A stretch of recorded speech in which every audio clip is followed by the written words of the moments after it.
Hi, welcome back guys. This is your sensei, back with another fanfiction. This is the first part of What If Naruto Becomes Otsutsuki's Vessel? Now before starting, please give this video a like and subscribe to the channel if you want more videos like this. Now let's get into the fanfic. Naruto lay on the ground, near death, reflecting on how he ended up in this dire situation. Earlier, he and his friends, Neji, Kiba, Shikamaru, and Choji, were tasked by the 5th Hokage, Tsunade, to bring Sasuke back to the village. Each of Naruto's friends faced off against a member of the Sound Four, while Naruto confronted Kimimaro, a former member of the group. During their battle, Sasuke emerged from a coffin, and Kimimaro instructed him to head to the Sound Village, leaving Naruto behind. As the fight continued, Lee and Gaara arrived to assist Naruto, urging him to pursue Sasuke. Naruto eventually caught up with Sasuke, pleading with him to return to the village. Sasuke refused, and a fierce battle ensued, leaving Naruto severely injured. Sasuke's final attack left Naruto on the brink of death. In his mindscape, Naruto encountered a mysterious man alongside the Nine Tails. The man introduced himself as Akai's Otsutsuki, claiming to be a distant relative. Akai's explained that Naruto was his vessel, chosen to inherit his powers, but assured Naruto he had no intention of taking over his body. As Naruto grappled with his impending fate, Akai's offered him a chance to go back in time. Naruto saw this as an opportunity to change the past and save those he had lost. Akai's revealed that some of Naruto's mentors had known about his parents but kept it a secret. This revelation fueled Naruto's determination to confront the one responsible for his parents' deaths. Before returning to the past, Akai's asked about Naruto's goals. Naruto expressed his longing to become stronger and build a family, no longer aspiring to be Hokage. Akai's, satisfied with Naruto's resolve, initiated the time travel, sending Naruto back to when he was 12. Awakening in his younger body, Naruto vowed to change his future. Akai's communicated with him telepathically, explaining that he would train Naruto in his mindscape, where time moved faster. Naruto created a clone to attend the academy, allowing him to focus on his training. In the mindscape, Naruto transformed the bleak environment into a vibrant forest. Akai's began teaching Naruto about the Otsutsuki clan, an ancient celestial race seeking power and longevity through consuming life energy from other worlds. With this knowledge, Naruto prepared to harness his newfound abilities and alter his destiny. Once they have harvested a planet, the Otsutsuki move on to another, repeating the process. To make a 10-tails seed bloom into a god tree, a living Otsutsuki must be sacrificed, so they travel in pairs, with the lower-ranking member as the sacrifice. However, the Otsutsuki to be sacrificed uses karma to prepare a vessel to revive themselves later. So what? Naruto asked. The planet where the tree is planted gets destroyed, Akai's replied. Destroyed? What did you say about the 10 tails? I haven't heard of it, Naruto said. The 9 tails you have was part of a 10 tails sapling planted on this planet, Akai's explained. What? Did your clan try to destroy this world? Naruto asked. Yes. Your grandmother Kaguya. Well, your grandmother from your first life, Akai's responded. What first life? Naruto inquired. I will tell you later about that. Hey, now where was I? Oh yeah, Kaguya. Akai's continued. A millennium ago, Kaguya and Ishiki were chosen to cultivate the god tree on Earth and harvest its chakra fruit, with Kaguya intended as the sacrifice. Akai's showed an image of them. She is appealing, Naruto thought. Naruto, your grandma is cute, isn't she? Akai's teased. Yes. No, wait, no, Naruto said, blushing. Akai's explained further. Kaguya was supposed to be the sacrifice. Instead, she desired the chakra fruit for herself, betraying Ishiki, whom she left for dead. Kaguya developed an attachment to the planet she meant to destroy and even fell in love with a human, who betrayed her. After the betrayal, she ate the chakra fruit and used its power to end the constant wars of Earth's human population with the infinite Tsukuyomi, resulting in world peace and her being initially viewed as a benevolent deity. Akai's showed Naruto an image of the infinite Tsukuyomi. What is that? Naruto asked. That is the infinite Tsukuyomi. It's a powerful genjutsu that traps the world in an illusion, enslaving the human population in a dream so that their chakra may be drawn upon by the god tree, Akai's explained. Why? Naruto asked. Why what? Akai's responded. Why would you and your clan do something like this? Naruto questioned. To become more powerful, Akai's answered. You sacrifice the lives of others to get power. You disgust me. I don't need training from someone like you, Naruto declared. Naruto, you need my help. How else are you going to stop my clan members when they come here? Akai's warned. This scared Naruto. If they come, they will finish what Kaguya and Ishiki started. So, do you want my help or not? Akai's asked. Fine, I will let you train me, Naruto agreed. In time, Kaguya gave Byakugan to twin sons, Hagoromo and Himura, both born with chakra of their own. Eventually, Kaguya's longing to possess all chakra led her to turn against her sons. She integrated with the Earth's god tree and became the Ten Tails. The monster terrorized the world until Hagoromo and Himura sealed it with their 6 paths Chibaku Tensei, creating the moon. The Ten Tails chakra was sealed into Hagoromo, while its husk, the demonic statue of the outer path, was hidden on the moon to prevent its revival. Before being sealed, Kaguya created a parasitic life form, Black Zetsu, to find a way to revive her. Hagoromo and his brother's direct bloodline stayed on Earth, while Himura migrated the clan to the moon, maintaining order with his Tensigen, Akai's explained. Believing chakra was a power that linked everything, Hagoromo spread this message, which became known as Ninshu. Towards the end of his life, he divided his chakra into the 9-tailed beasts to ensure the 10 Tails and Kaguya would never be reborn. Before he died, he entrusted his mission of peace to his youngest son, Azura, bypassing his eldest son, Indra. Black Zetsu manipulated Indra's jealousy toward Azura, resulting in their descendants' ongoing conflict. Himura entrusted his Otsutsuki clansmen with watching over humanity before his passing. The people of the moon treated Himura's Tensigen as a treasure, preserving it with the Byakugan of newborn members. Misinterpretations of Himura's decree led to conflict on the moon, resulting in the main family being annihilated by the branch family using the weaponized Tensigen. On Earth, humans and Otsutsuki descendants shaped the shinobi world using ninjutsu. You are the reincarnation of Azura, and Sasuke is the reincarnation of Indra. The two of you are destined to fight, Akai's revealed. Naruto was stunned by this information, realizing he was related to a clan that destroyed other worlds and had a brother Sasuke who betrayed him in both his first and current life. I guess you need time to think things through, Akai said. Naruto contemplated the warning he received in his mindscape about the Akatsuki's plan to resurrect the Ten Tails, which would lead to the use of the infinite Tsukuyomi and potentially the end of the world. As he returned to reality, he pondered, what am I going to do? Naruto's abilities were formidable. His chakra control was exceptional, and he was an master of both taijutsu and kenjutsu. His Byakugan allowed him to see through obstacles and detect chakra signatures, while his Tensigen granted him enhanced strength and the ability to manipulate forces, even pulling the moon towards Earth. In Tensigen chakra mode, he could use Truth-Seeking Ball for both offense and defense.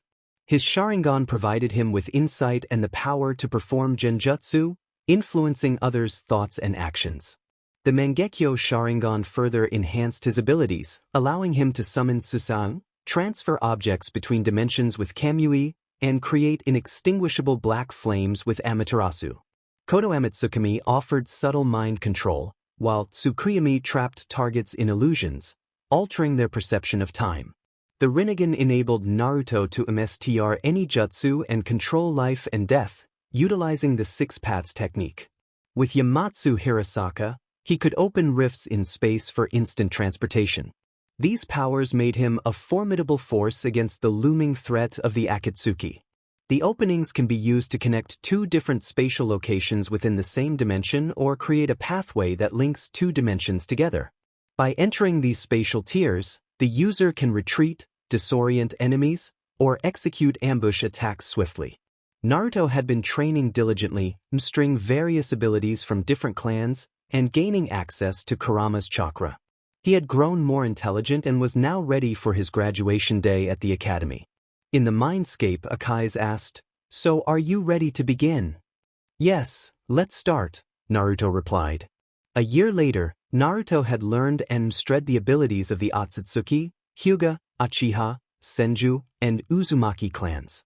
Kurama, the Nine Tails, had given Naruto access to his chakra, and Naruto had become smarter. Today is the graduation day.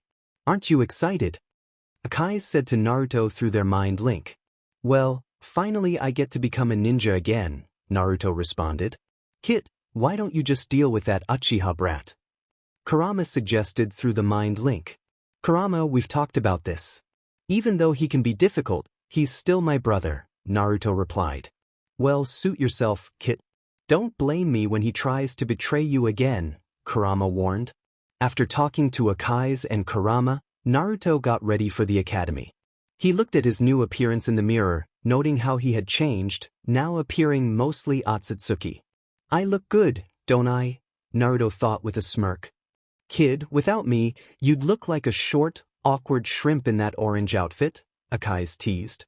Naruto felt a surge of anger but calmed himself and headed to the academy. At the academy, Iruka announced, "Okay class, it is time for the graduation exam," as he started distributing question papers. Looks like Naruto isn't here yet. He's probably causing trouble somewhere, Iruka thought, only to be interrupted by a voice. Sorry that I am late, Naruto said. Sorry, but I think you got the wrong classroom, Iruka replied. I am hurt that you don't recognize me, Iruka-sensei. It's me, your favorite student, Naruto said. Wait, Naruto, is that you? Iruka asked in surprise. In the flesh, Naruto confirmed. Why do you look like that and your eyes? Iruka inquired. It's a secret, Naruto replied with a grin. Some were surprised by Naruto's change in appearance but shrugged it off. Is that really Naruto? He looks so handsome, Ino thought. Naruto-kun, Hinata thought with a blush. After all the students received their papers, Iruka told them they could begin. As Naruto focused on his paper, Mizuki secretly glared at him, plotting his own scheme. So, kid, what are you going to do about Mizuki? Kurama asked Naruto inside his mind. I will fail the graduation exam and steal the forbidden scroll of sealing. Then I'll deal with him, Naruto thought. After 30 minutes, Iruka and Mizuki collected the question papers and began marking them. Naruto answered half of the questions and left the others blank. After marking every student's paper, Iruka announced it was time for the second test, kunai and shuriken throwing. Iruka and Mizuki led the students to a field with targets. The students were given kunai and shuriken. After 30 minutes, the students finished their target practice. Sasuke scored the most points, while Naruto finished with respectable scores, surprising the class and angering Mizuki. The third test was a taijutsu battle between the students. Naruto faced Sasuke and strategically lost. Finally, it was time for the last test. To pass, students had to perform 3 jutsu, the clone jutsu, substitution jutsu, and transformation jutsu.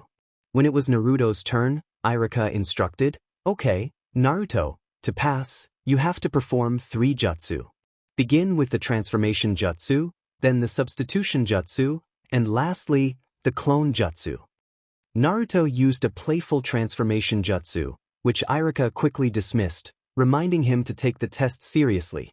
Naruto then transformed into Iruka, who acknowledged the transformation's quality and instructed him to perform the substitution jutsu.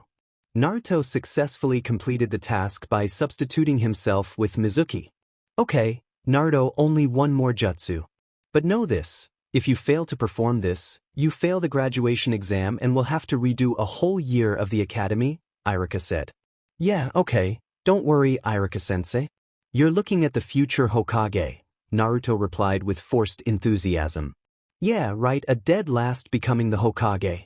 You'll probably make some weak clones and fail this exam, Kiba taunted, prompting laughter from the class.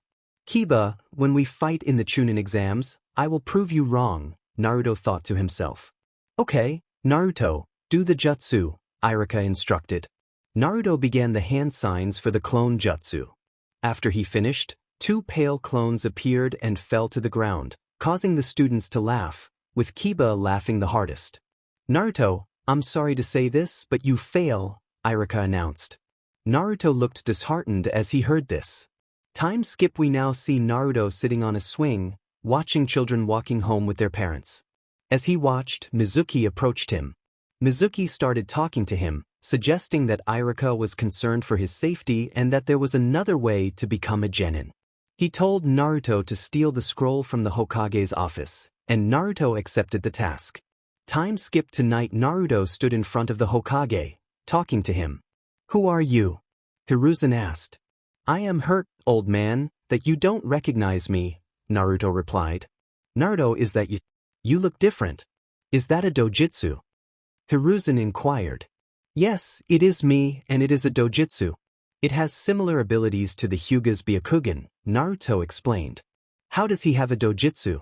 Minato and Kushina did not possess one, Hiruzen thought. Well, Naruto, what brings you here this late? Hiruzen asked. Can I come here to spend time with you? Am I bothering you? Naruto replied. No, Naruto, you can visit me anytime. But I doubt you came just to visit me, Hiruzen said. You are not called the professor for nothing, Naruto remarked. After saying that, Naruto used his HRM technique, causing the third Hokage to pass out. Naruto then took the scroll and left the Hokage's office to meet with Mizuki. Time skip. After stealing the scroll, Naruto pretended to practice the shadow clone jutsu while Hiruzen watched him through his crystal ball. Hiruzen instructed an Umbu to call Iruka. When Iruka arrived, the third Hokage informed him about Naruto stealing the scroll and ordered Iruka to retrieve it. After searching for a while, Iruka found Naruto and scolded him for stealing the scroll. Naruto, why did you steal the scroll? Iruka asked. Mizuki-sensei told me if I stole the scroll, I would become a genin, Naruto replied. Mizuki did what? Iruka said, shocked. A shuriken was suddenly thrown at Iruka, who dodged it just in time. Mizuki appeared, demanding Naruto give him the scroll. Well done, no. Now give me the scroll and you will pass, Mizuki said. No, Naruto, don't give him the scroll. He is a traitor. Run and get back up, Iruka urged. Naruto, you shouldn't trust Iruka. After all, he's been lying to you this whole time. Do you want to know why everybody hates you? Mizuki asked. Yes, Naruto said with feigned curiosity. Mizuki, no, that is forbidden. Iruka exclaimed.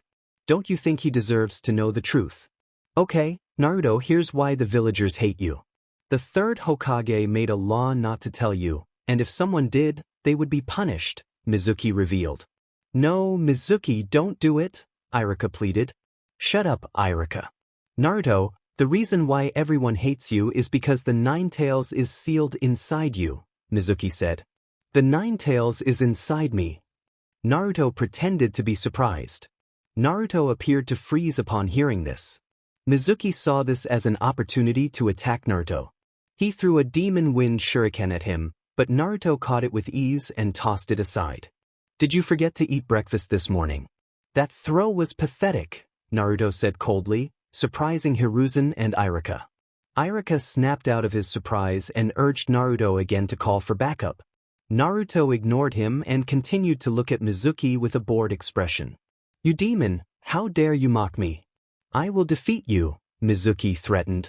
Naruto, run. You are no match for him. Let me handle this, Iruka insisted. Don't worry, Iruka-sensei. Everything will be fine. After all, he is simply weak, Naruto said, taunting Mizuki. What did you just say? I will defeat you. And after you, Iruka is next, Mizuki declared.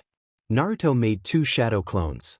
Hiruzen, Iruka, and Mizuki were surprised that Naruto hadn't shred the shadow clone jutsu. The clones helped him create 2 Raisengans. It can't be. That is the 4th Hokage's technique, Hiruzen, Iruka, and Mizuki thought. Naruto rushed at Mizuki with blinding speed and struck him with both Raisengans in the stomach, sending Mizuki flying through the trees. Naruto went to where Mizuki landed and changed his eyes from the Tensigen to the Mangekyo Sharingan, using the Tsukuyami on Mizuki. In the Tsukuyami, Mizuki was surrounded by those he had wronged. Welcome to the world of Tsukuyami, where you will face your actions, Naruto said as Mizuki was confronted by his past. In the real world, Mizuki was overwhelmed. "Make it stop," Mizuki cried. Naruto's eyes reverted back to the Tensigen. "Naruto, what did you do?" Iruka asked. "It's just a genjutsu," Naruto replied. Suddenly, an Umbu member wearing a cat mask appeared. Naruto handed over the scroll as requested, and she swiftly took Mizuki and disappeared. Iruka then asked Naruto to close his eyes. When he opened them, he found a leaf headband on his forehead, marking him as a genin. "Thanks, Iruka-sensei," Naruto said gratefully. "You earned it. And remember, Naruto, you're not a demon. You're Naruto Uzumaki, my student," Iruka reassured him. "Yeah, I know," Naruto replied with a smile. Iruka informed him that team placements would be announced in a week. The next day, the Hokage sent for Naruto. Standing before the Hokage, Naruto asked, "So what do you want, old man?" Hiruzen replied, "Just checking to see if you're okay."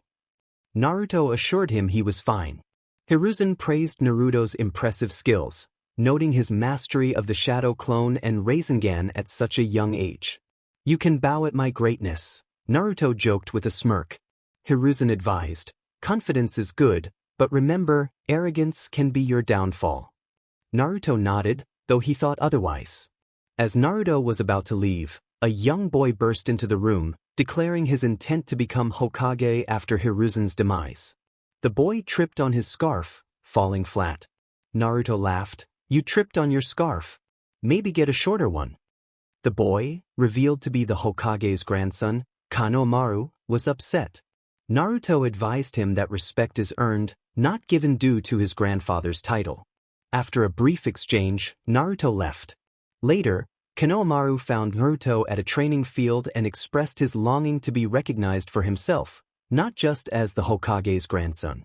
Naruto explained there are no shortcuts to becoming Hokage, encouraging Konohamaru to work hard. Naruto then taught him a playful jutsu, which Konohamaru eagerly practiced. When Ebisu, Konohamaru's tutor, arrived and objected, Konohamaru defended Naruto's teachings. Naruto demonstrated another technique, which left Ebisu stunned. A week later, at the academy, Iruka announced the formation of 3-man teams. Team 7 will be Naruto Uzumaki, Sakura Haruno, and Sasuke Uchiha, he declared, surprising many students. Hinata was particularly happy to hear that Naruto had passed. Sakura thought to herself, "True love conquers all," while Ino, feeling envious, mused, "Why does Sakura get to be with Naruto and Sasuke?" Hinata, feeling a bit down, thought, "Naruto-kun," as she realized she wasn't on his team. Meanwhile, Sasuke was determined, thinking, "Those two better not get in my way." Iruka continued with the team announcements. Team 8 will be Kiba Inuzuka, Hinata Hyuga, and Shino Aburame. Team 10 will be Choji Akimichi, Shikamaru Nara, and Ino Yamanaka. "Your Jonin senseis will come to get you, so take a break until then," he said with a smile. 3 hours later, all the Jonin senseis had arrived except for Team 7's. Sakura and Sasuke were the only ones left in the classroom. Sasuke was about to leave when Sakura called out, "Sasuke-kun, where are you going?" Sasuke replied, "I'm leaving. I don't like people wasting my time," glancing at the clock. He wondered, "Where's Naruto?" Just then, Kakashi appeared. He approached the desk where Sasuke and Sakura were seated. Sakura immediately began to scold him, "You are late. You kept us waiting for 3 hours. What's your excuse?" Kakashi, with a smile, replied, "Well, I got lost on the road of life." Sakura retorted, "That's the lamest excuse I've ever heard," while Sasuke looked irritated. Kakashi asked, "Where is your other teammate?" Sakura replied, "That idiot Naruto probably overslept or something." Naruto arrived shortly after, apologizing, "Hey guys, I'm sorry I'm late." Kakashi noticed Naruto's new appearance and thought, "Why does he look like that? Is that a dojutsu?" Before Sakura could scold Naruto, Kakashi interrupted, "Okay, now that we're all here, meet me on the roof of the academy." He then disappeared in a blink. On the roof, Kakashi began, "Let's start with some introductions." Sakura asked, "What do you want to know?" Kakashi replied, your likes, dislikes, dreams for the future, hobbies, stuff like that. Sakura suggested, why don't you give us an example, sensei? Kakashi introduced himself. My name is Kakashi Hatake. I have no longing to tell you about my likes or dislikes. My dreams for the future. I haven't thought about that. I have a lot of hobbies. Sasuke and Sakura thought, all we learned is his name. Naruto chimed in, your name is Kakashi Hatake. You are known as Kakashi the Copy Ninja. You were the student of the 4th Hokage, Minato Namikaze, and the son of the White Fang, Tsukumo Hatake. You like reading and dislike those who abandon their comrades. Kakashi was surprised, thinking, how does he know that? Kakashi then asked Naruto to introduce himself. Naruto said, my name is Naruto Ashura Otsutsuki. I like my brother Indra Sasuke, Kurama, Akai's, Kanamaru, and the Ikaruks. I dislike most of the villagers. My dream is to find love and start a family.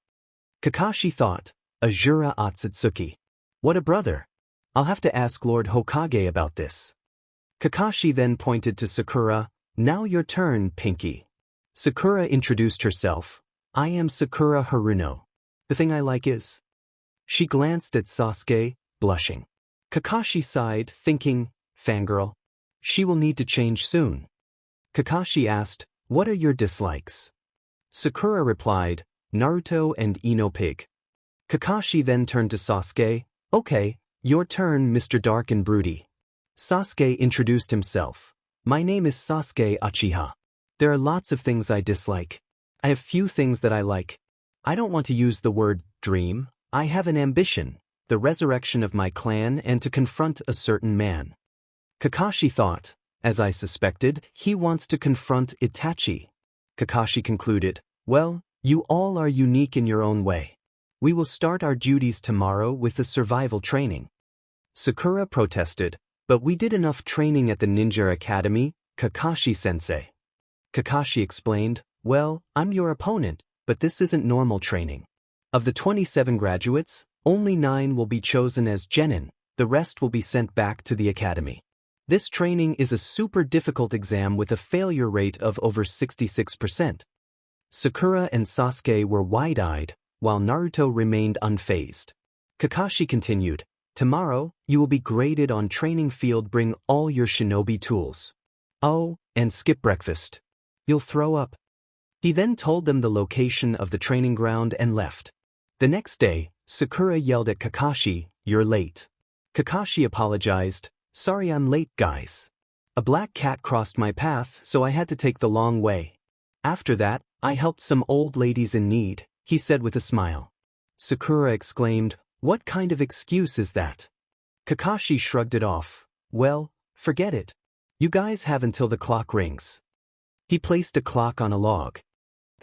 Sakura asked. Kakashi explained, there are 2 bells.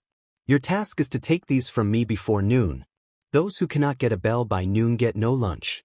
I'll not only tie you to one of those stumps but I'll eat right in front of you. Sakura thought, so that's why he didn't want us to eat. He wants to test us. Kakashi continued, you only need to get 1 bell. There are only 2, so one of you will definitely be tied to a stump, and the person who doesn't get a bell fails, so at least one of you will be sent back to the academy. He added, you can use your shurikens, kunai, etc., so come at me with the intent to succeed. You might get hurt. I would feel bad knowing that I hurt my soon-to-be sensei, Naruto said. Not really, Naruto thought. In the real world, those with no talent often bark the loudest. We'll ignore the dead last and start when I say. Kakashi couldn't finish his sentence because Naruto suddenly reached for a kunai. Kakashi saw this, disappeared, and appeared behind Naruto, grabbing his arm to stop him.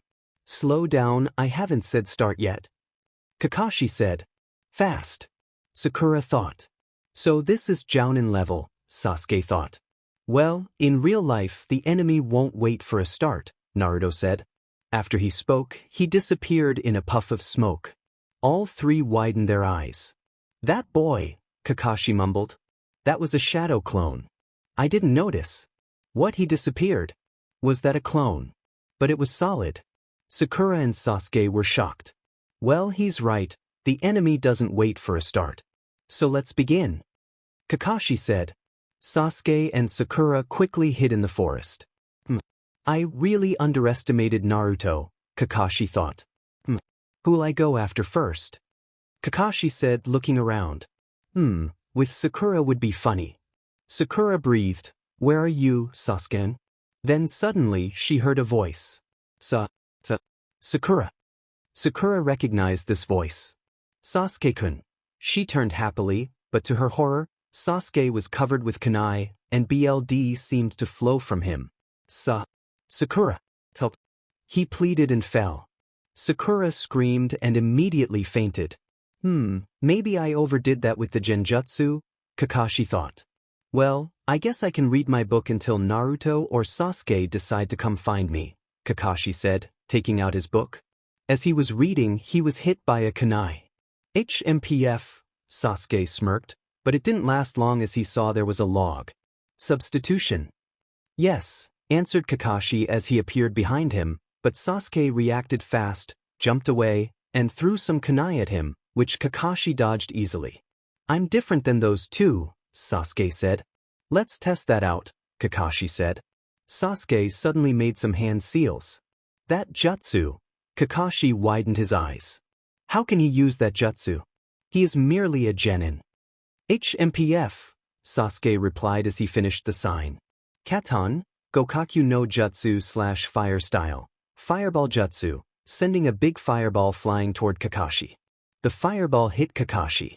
I hit him, Sasuke smirked.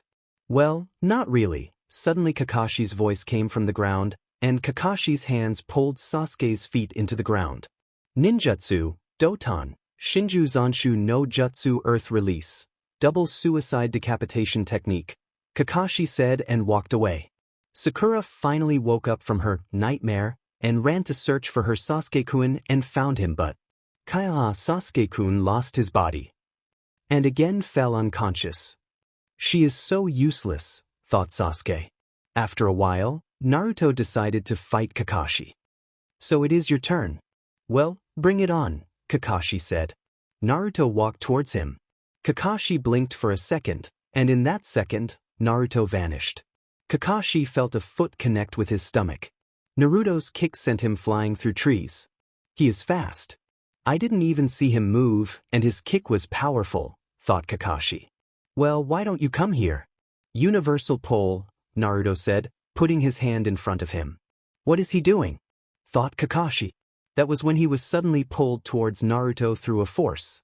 When Kakashi was in front of Naruto, he then said, Almighty Push. The Almighty Push sent Kakashi flying, destroying a part of the training ground. At the Hokage Tower, the Hokage was watching with his crystal ball. He could not believe that Naruto was this powerful. If Naruto were to use that on a larger scale, he could destroy the village.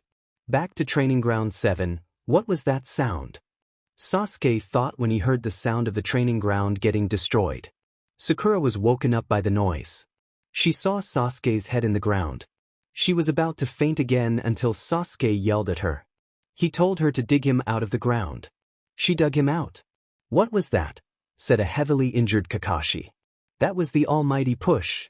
Give me the bells, and you won't get hurt further, Naruto said as he appeared in front of Kakashi. Fine, here you go, Kakashi said as he threw the bells at him. Let's go get your teammates, Kakashi said. After a while, Sakura and Sasuke asked why a part of the training ground was destroyed. Naruto told them he used a ton of explosive tags. He also showed them he got the bells. Sasuke got jealous at this, and Sakura was surprised.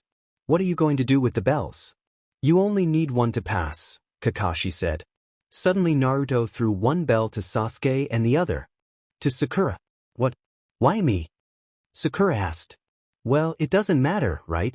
Becoming a genin does not sound interesting to me, Naruto said.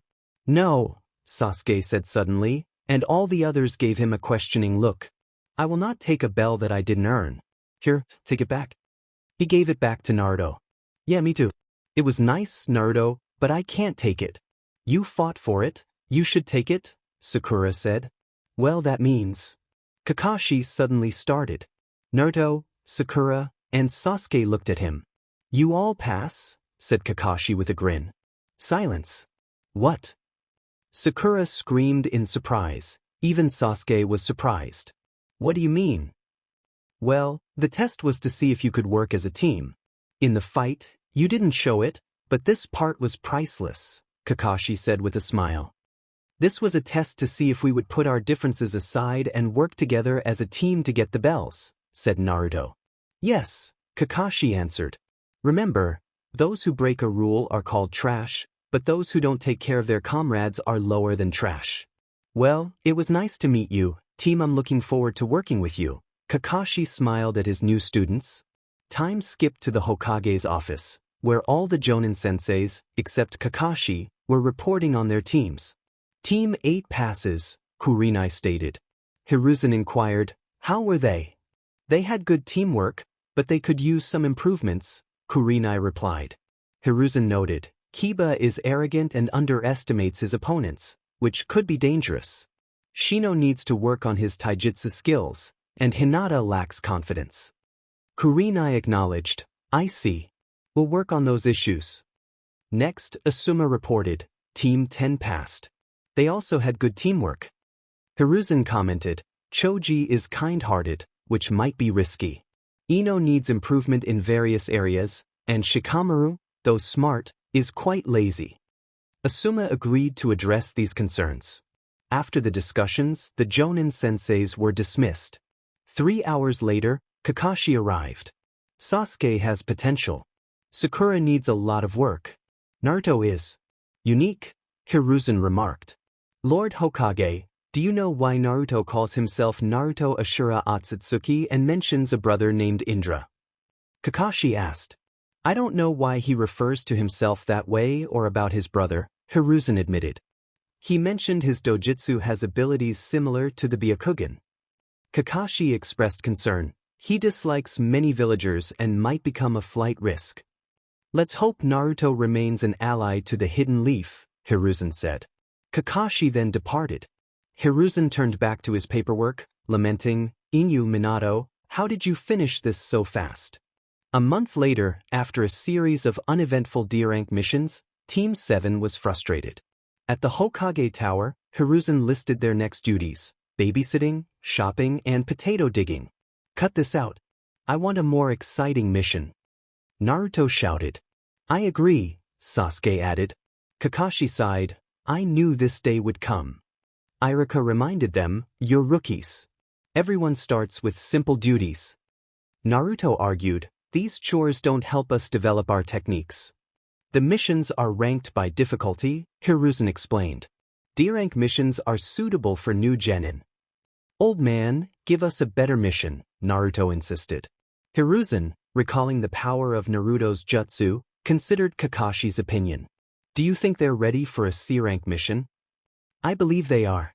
I'll handle any trouble, Kakashi assured. All right, I'll give you a C-rank mission. It's a protection mission, Hiruzen decided. The door opened, and a man entered. Team 7, meet Tazuna, Hiruzen introduced. Tazuna assessed them critically, these kids and a Cyclops. The white-haired one seems capable, but the others? Sakura was offended, but Kakashi calmed her. We're here to protect him. I'm Tazuna, a bridge builder. I expect protection until I finish my project, Tazuna stated. Okay, team, meet at the gate tomorrow with your equipment, Kakashi instructed. Later, Naruto prepared for the mission. It's time to save Haku and Zabuza, Akai said. Yes, finally, Naruto replied, creating a mask and clothing with the Otsutsuki symbol. The next day, at the gate, Kakashi announced, let's go. Am I really safe with you guys? Tazuna asked. Don't worry, I'm a Jounin, Kakashi reassured. Sakura inquired about ninjas in Tazuna's country, and Kakashi explained the differences in culture and the existence of hidden villages. As they walked, Naruto sent a clone in his place, following from a distance. Clone Naruto noticed the two demon brothers hiding in the puddle with his Tensigen but chose not to act immediately. A puddle? It hasn't rained for days, Kakashi thought, realizing it was an ambush. As they passed, two ninjas emerged and attacked Kakashi with a chain. The clone quickly substituted itself with Kakashi and used a low-powered technique to push the demon brothers away. Kakashi swiftly restrained them. What was that? Sasuke wondered. Nice work, Naruto. Why were you targeting us? Kakashi asked the brothers. We won't tell you anything, one replied defiantly. Naruto then created a large sum of money. This could be yours if you talk, clone Naruto offered. We were hired to target the old man, one brother admitted. Okay, you're free to go, clone Naruto said, but then eliminated them with a kunai. What? Naruto, he killed them, Sakura thought, shocked. He's become ruthless, Sasuke mused. What has happened to Naruto? Kakashi pondered. Tsunade, can you explain why they were after you? Kakashi asked. I don't know, Tsunade replied. If you don't know, maybe we should leave you here, Kakashi suggested with a smile. Tsunade, feeling pressured, confessed. Do you know Gat? He runs a shipping company and has taken over the Wave Country's shipping industry. The bridge is the only threat to his control. I see, since you're building the bridge, you're in his way, Sakura said. Why didn't you hire better protection? Kakashi asked. The country is poor, even the feudal lord has no money. We couldn't afford a higher-ranked mission, Tsunade explained. If I die, my grandson will cry for a few days, and my daughter will resent the Leaf Village, but it's not your fault, he added with a laugh. Well, I'm helping him with or without your help, Naruto declared.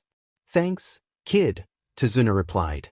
We have no choice but to protect you until you return to your country, Kakashi decided.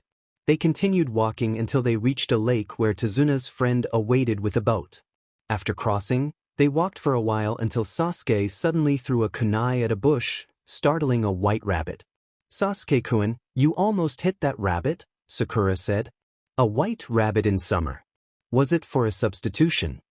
Kakashi wondered, realizing the danger. Everyone, get down. Kakashi shouted as a large sword flew towards them.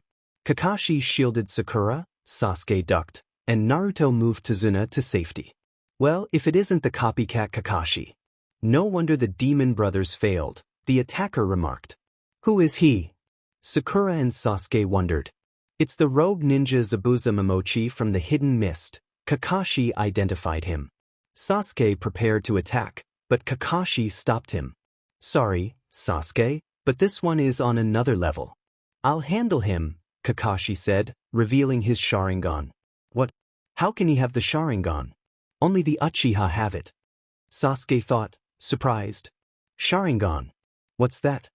Sakura asked, seeing it for the first time. It's a special ability that allows the user to read and counter all types of techniques, Sasuke explained. And it can copy techniques once seen, Zabuza added. Well, isn't it my lucky day? I get to fight the copy ninja Kakashi, the man who has copied over 1,000 jutsu, Zabuza said. I didn't know our sensei was that great, Sakura thought. The Sharingan is a powerful tool, but how does he have it? Could he be? Sasuke pondered. Meanwhile, the real Naruto sneaked behind Haku, who was hiding. Let's stop talking. I have to deal with the old man, Zabuza said. But first, I have to defeat you, Kakashi, he continued, disappearing into the mist. He'll come after me first. Zabuza Momochi is an expert in silent killing. Be careful, Kakashi warned as a thick fog enveloped them. Zabuza asked with a menacing tone, shall we skip the theatrics and start the battle? Naruto responded bravely, well, you are a brave kid, Zabuza acknowledged, releasing his intimidating presence.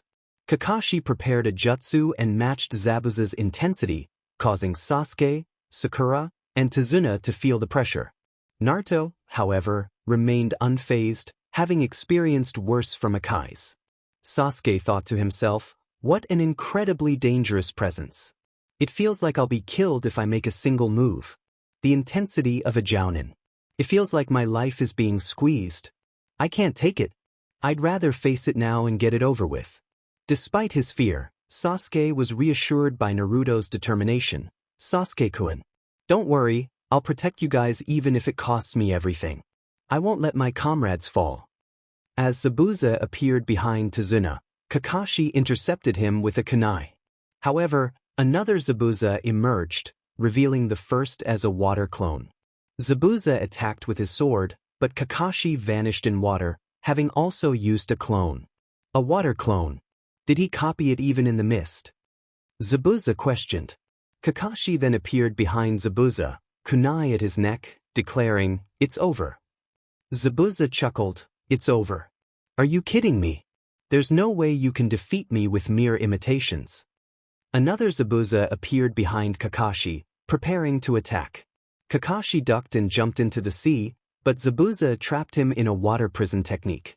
"You may have tried to escape to the water, but that was a big mistake," Zabuza taunted. "Well, Kakashi, we can finish things later. First, I'll take care of them," he said, creating a water clone. Kakashi urged his students, "You guys, take Tsunade-san and run away. You have no chance of beating him. As long as he's keeping me trapped, he can't move. The water clone cannot go far from his real body." Naruto replied, "He can simply defeat you and come after us. And remember what you said to us. Those who break the rules are called trash, but those who abandon their comrades are lower than trash. I am definitely not trash." Kakashi thought, "Sensei, your son has grown up well." Sakura was surprised. "Is this really Naruto?" Sasuke smirked. "Well said, dope." Zabuza's clone mocked, wearing forehead protectors and acting like real ninjas. But a real ninja has survived numerous brushes with death. Once you're good enough to be listed in my handbook, then you can start calling yourself a ninja. Before the clone could strike, it was hit by a wind blade. "Well then, register my name, Naruto Ashura Otsutsuki, in your handbook," Naruto declared. Zabuza laughed. "You guys will never grow up. When I was about your age, these hands were already stained with blood," Kakashi added. "The demon of the mist, Zabuza." Zabuza recounted, "Long ago in the hidden mist village, also called the BLD Mist Village, there was a final obstacle in becoming a ninja. Fights to the death between students." Sasuke, Sakura, and Tazuna were shocked, but Naruto was already aware of the story. Kakashi continued, 10 years ago, the hidden mist graduation exam was forced to change after a devil appeared. There was a boy who didn't hesitate and killed over 100 students. The name of the student was Zabuza Momochi. Naruto challenged, "Well, that does not matter. You are weaker than me, Zabuza." Angered, Zabuza ordered his clone to attack, but Naruto appeared in front of him, striking with a powerful attack that sent Zabuza through trees, freeing Kakashi from the prison. Naruto then used a wind blade to defeat the clone. Sasuke was taken aback. When did Naruto become this strong? Tazuna and Sakura were equally surprised. "Zabuza-sama, no," Haku exclaimed. A masked man, revealed to be Naruto, reassured, "I wouldn't worry about him. Naruto won't harm him." Haku was about to attack but was stopped. "Relax, I am not going to hurt you," Naruto said. "Why should I trust you?" Haku asked. "If I wanted to harm you, it would have already happened." "Let's watch the fight," the masked man suggested, and Haku listened. Back to the fight, Kakashi observed Naruto's progress. "The Rasengan. It looks like he's on the way to surpassing you, Sensei," Kakashi thought. "Good work, Naruto. You can leave the rest to me," Kakashi said. "Fine. He's all yours," Naruto replied. Zabuza, injured, shouted, "You brat, come back here so I can defeat you." Kakashi stepped forward, "Sorry, but you're my opponent now." Haku sighed with relief. "Zabuza-sama is all right." Naruto reassured Haku, "See, like I told you, he won't kill him." Kakashi confronted Zabuza, "I'll tell you that I don't fall for the same jutsu twice." "What will you do?" Both ninjas shouted, "Suiton, Suryuden no Jutsu Water Release, Water Dragon Bullet Technique," and 2 massive water dragons clashed, filling the battlefield with water. Zabuza was bewildered. "Strange. What's going on? He's completely copying my moves." Kakashi seemed to read his thoughts. It's like he's reading them. Zabuza was frustrated. "All you're doing is copying me. You can't beat me." Both shouted simultaneously. "DMNU. I'll make it so you can never open that mouth again." Zabuza snapped. Kakashi executed Suiton, Daibakuvu no Jutsu Water Release, great waterfall technique, creating a massive blast of water that sent Zabuza flying. It's over, Kakashi declared, standing on a tree. Zabuza asked, "Can you see the future?" Kakashi replied, "Yes, and your future is grim." But before he could strike, a few Senbon flew at him. Kakashi dodged as Haku appeared, holding more Senbon. Suddenly, a masked man emerged from a vortex, surprising Kakashi with Sharingan in both his eyes. "Sorry, Kakashi Hatake, I can't let you defeat Zabuza," the masked man said. "Who are you, and why do you have the Sharingan?" Kakashi questioned. "Who I am is not important. I will be taking my leave now," the man said as he, Zabuza, and Haku disappeared into the vortex. Sasuke pondered, "Who was that? Is he an Uchiha?" Kakashi thought, "I will have to request backup. Zabuza I can handle, but those two masked individuals I don't know." He voiced his concern, "We need to request backup." Naruto assured, "Kakashi, don't worry. If you're concerned about those two, I can handle them. The Sharingan is inferior to my Tenseigan." Kakashi was intrigued by Naruto's abilities but decided to discuss them later. "Now we have to get Tsunade-san back to his home." "Let's go," Kakashi said, but suddenly he fell unconscious and was caught by Naruto. In the forest, Naruto and Haku met the masked man, Zabuza, and Haku again. Zabuza expressed gratitude. "Well, I guess I should thank you for saving me. What do you want in return?"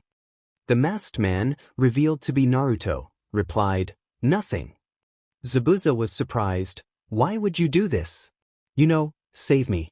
I just tried to defeat you and your team." Naruto explained, "Let me show you," casting a genjutsu on Haku and Zabuza with his Sharingan, showing them their potential futures and how he and Haku became friends. Haku was curious. "Wait, was that?" Naruto confirmed, "That is my memory. I am from the future." Zabuza, realizing Gato's betrayal, vowed, "That traitor, I am going to stop him." As Naruto prepared to leave, Haku asked, "Wait, Naruto-kun, can you turn around and close your eyes?" Naruto complied and Haku kissed him. "You got your first mate kit," Kurama commented. "Way to go, kid," Akai's added. "Well, thanks," Naruto said as he disappeared using Kami. At Tsunade's house, Kakashi was recovering. "Are you alright, Mr. Kakashi?" a woman asked. "Yeah. I just can't move for a week or so," Kakashi replied weakly. "But who are you and where am I?" he asked. Naruto answered, "What? This is Tsunami-chan, the daughter of Tsunade, and we are at his house." Tsunami blushed at the suffix Naruto used and returned to the kitchen. Sakura observed, "HMPF, Kakashi-sensei. The Sharingan is incredible, but if it puts that much stress on the body, I guess you have to think before using it." Sasuke added, "Since you are not an Uchiha, your body cannot handle the strain of using the Sharingan." Tsunami announced, "Lunch is ready." Before they went to lunch, Sakura asked, "Kakashi-sensei, shouldn't we request backup? The enemy has a Sharingan user, and we don't know the other one's abilities." Kakashi reassured, "Don't worry, Sakura. I believe Naruto can handle him. I will train you and Sasuke to handle the other one." Sakura was skeptical. "Sensei, what's a little training going to do? Our enemy is a ninja you struggled against even with the Sharingan." Kakashi replied, "Like I said, Sakura, don't worry. But Sensei, Zabuza and his allies could attack at any time, so why would we be training?" Sakura insisted. Kakashi explained, "Naruto injured Zabuza heavily with the Rasengan. And with the injuries I gave him, it should take him a while to recover from that." Just then a little boy entered. "Inari, where were you?" Tsunade exclaimed. "Welcome back. Inari," Tsunade said, "say hello to the ninja who protected me." Inari looked worried. "Grandpa, they're in danger. Gato is going to come after you." Naruto, full of confidence, replied, "Don't worry, kid. I'm Naruto Ashura Otsutsuki. No one can stop me." Everyone except Inari thought Naruto was being a bit overconfident. "There's no such thing as heroes." Inari shouted, "You guys, how long are you going to make me wait? Lunch is getting cold." Tsunami called out, her presence commanding attention. Team 7, except Naruto, thought she was intimidating. "Inari, aren't you coming?" his grandfather asked. "No, I'll just watch the ocean from my room," Inari replied, leaving the room. Tsunade noticed his absence and asked what was wrong. After hearing the explanation, she looked saddened. As Naruto left the dining area, he overheard Inari crying softly, looking at a picture of his father. "Gato, you will pay," Naruto thought. After lunch, the team went outside. "Okay, let's start training. Do you know what chakra is?" Kakashi asked. Sakura explained, "Chakra is the energy a shinobi needs to perform a jutsu. It combines physical energy from our cells and spiritual energy from training and experiences." "Good, it seems you know it," Kakashi said. "But why bring it up?" "We can already use jutsu," Sakura questioned. "You're not using chakra properly," Kakashi explained. Releasing chakra involves mixing physical and spiritual energy. If you don't control it well, your jutsu will be weak and you'll tire quickly. "So, what should we do?" Sakura asked. "You'll learn to control it through tough training," Kakashi replied. "What kind of training?" Sasuke inquired. "Tree climbing," Kakashi answered with a smile. "You'll learn to climb trees without using your hands."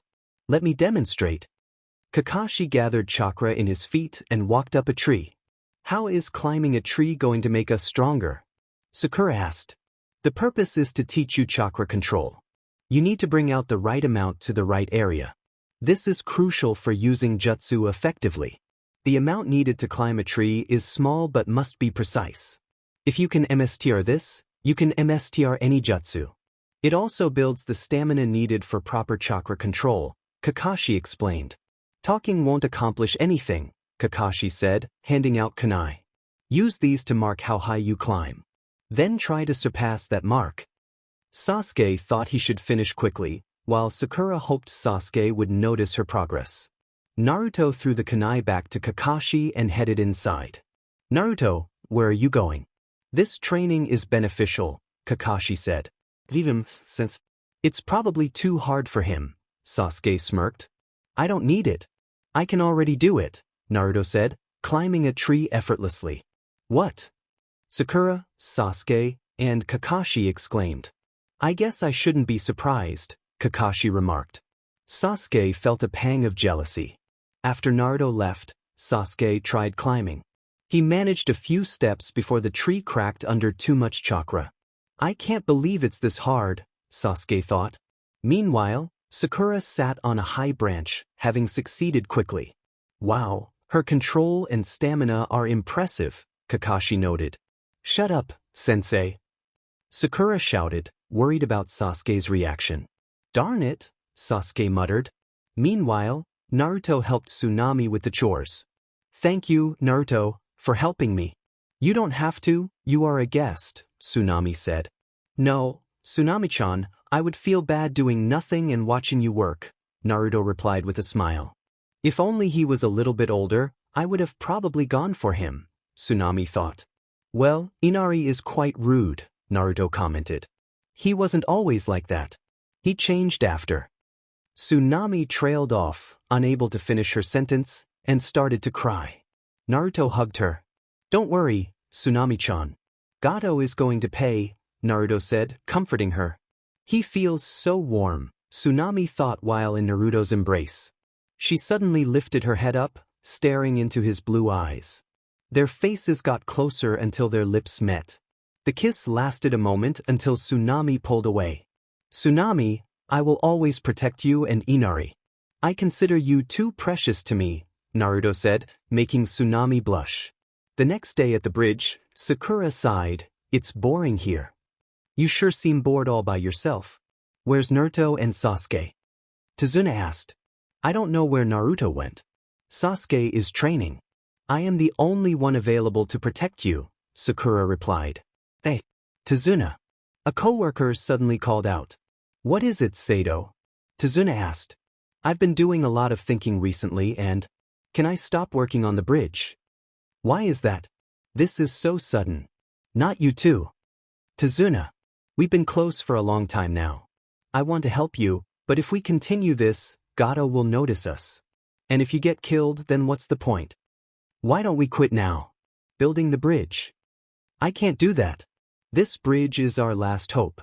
This is the bridge we started building together, believing it would bring resources into our struggling country. But if we lose our lives? It's already noon. Let's stop for today. Sato, you don't have to come tomorrow, Tsunade said and left with Sakura. At the city, Sakura asked herself, what's with this village, as she saw many people struggling to find work. Well, I'm supposed to bring home food for lunch.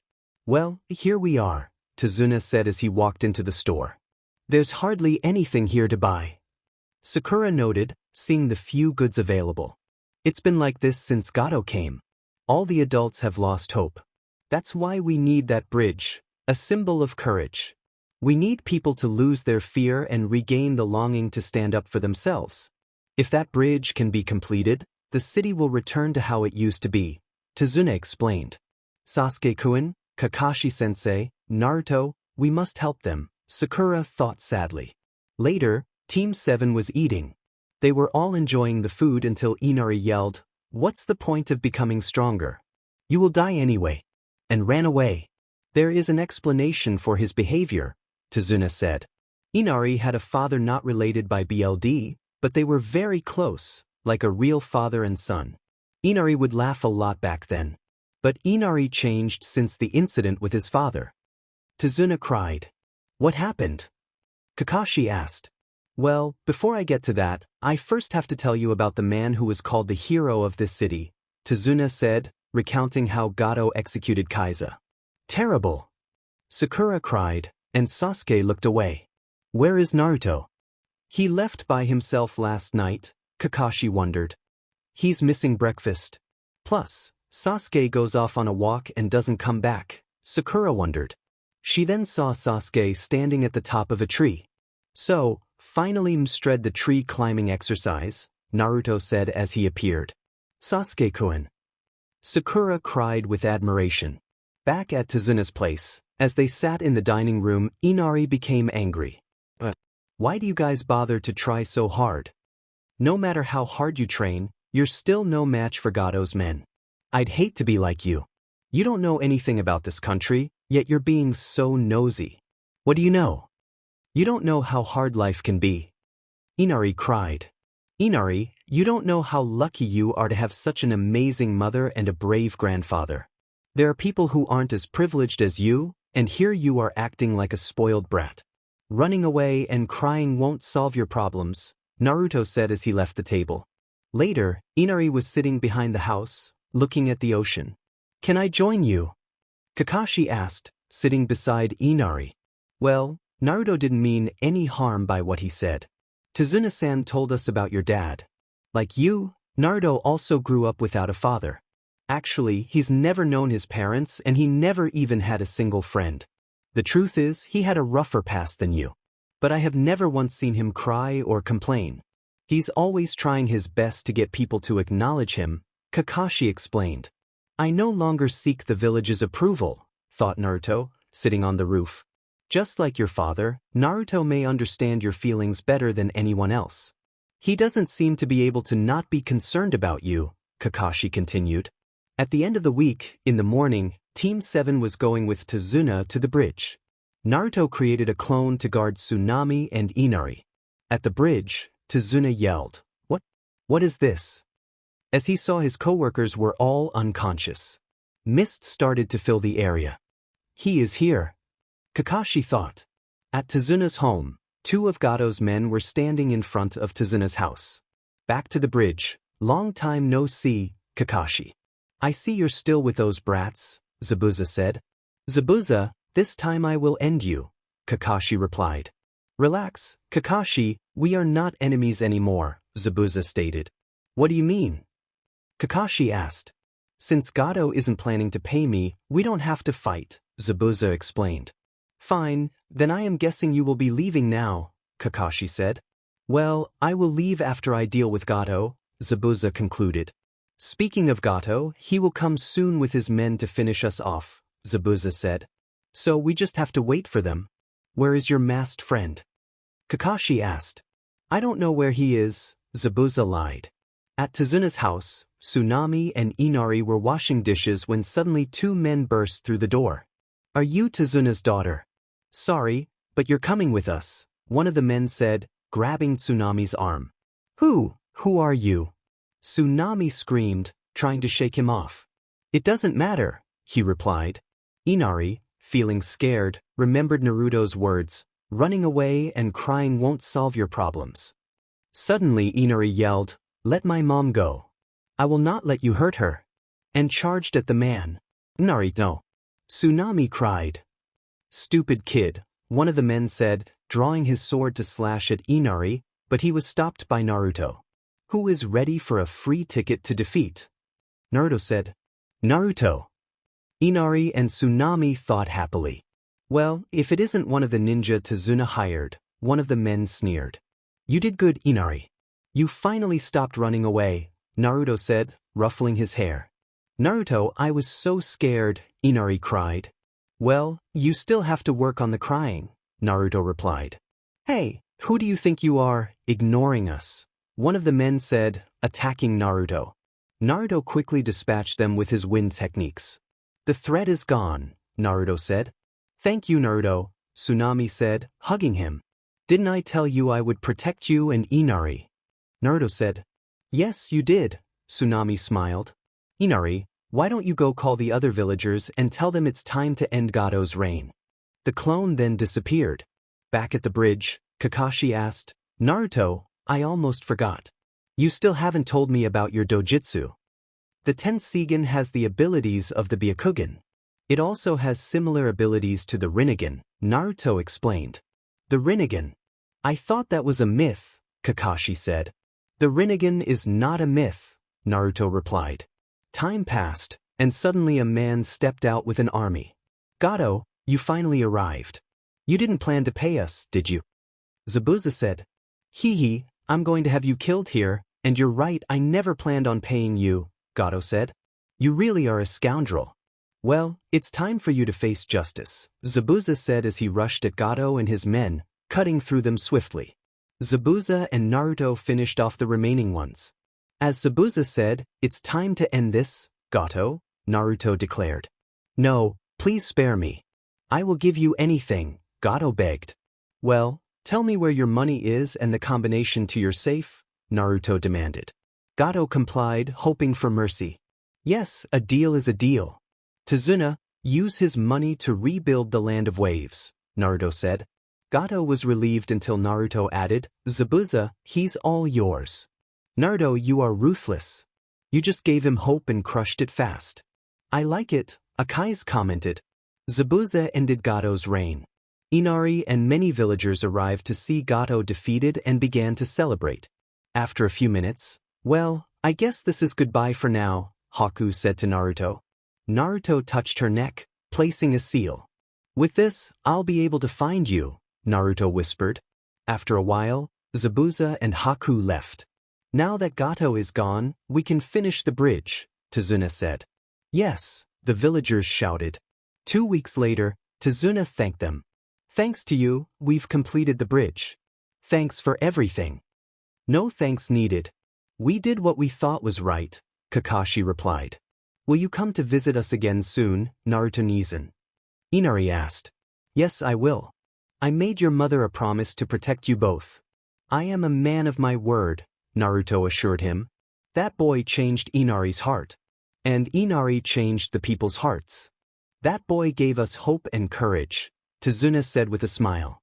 Hey, how about we call this bridge the Great Naruto Bridge? Tsunade suggested. Hee, that's a good name, Tsunade agreed. You better come visit me, Naruto-kun, Tsunade thought. At the Hokage Tower, Hiruzen asked, so how was your first C-rank mission? It was fun, Naruto replied.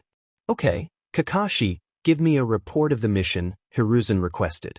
Kakashi told him about the encounter with Zabuza, Haku, and the defeat of the tyrant Gato. A Sharingan user. Could he be the one who released the Nine Tails 13 years ago? The Hokage pondered. Since this mission turned from C to a rank, you will be getting a rank payment, Hiruzen announced. Can we leave now, old man? Naruto asked. Naruto, Be more respectful to the Hokage, Sakura chided. It's okay. I don't mind Naruto calling me that. You can leave, except Kakashi, Hiruzen said. So what do you want to talk about, Lord Hokage? Kakashi inquired. Did Naruto display any other abilities on the mission? Hiruzen asked. Yes, he did. He can use wind release and the Rasengan.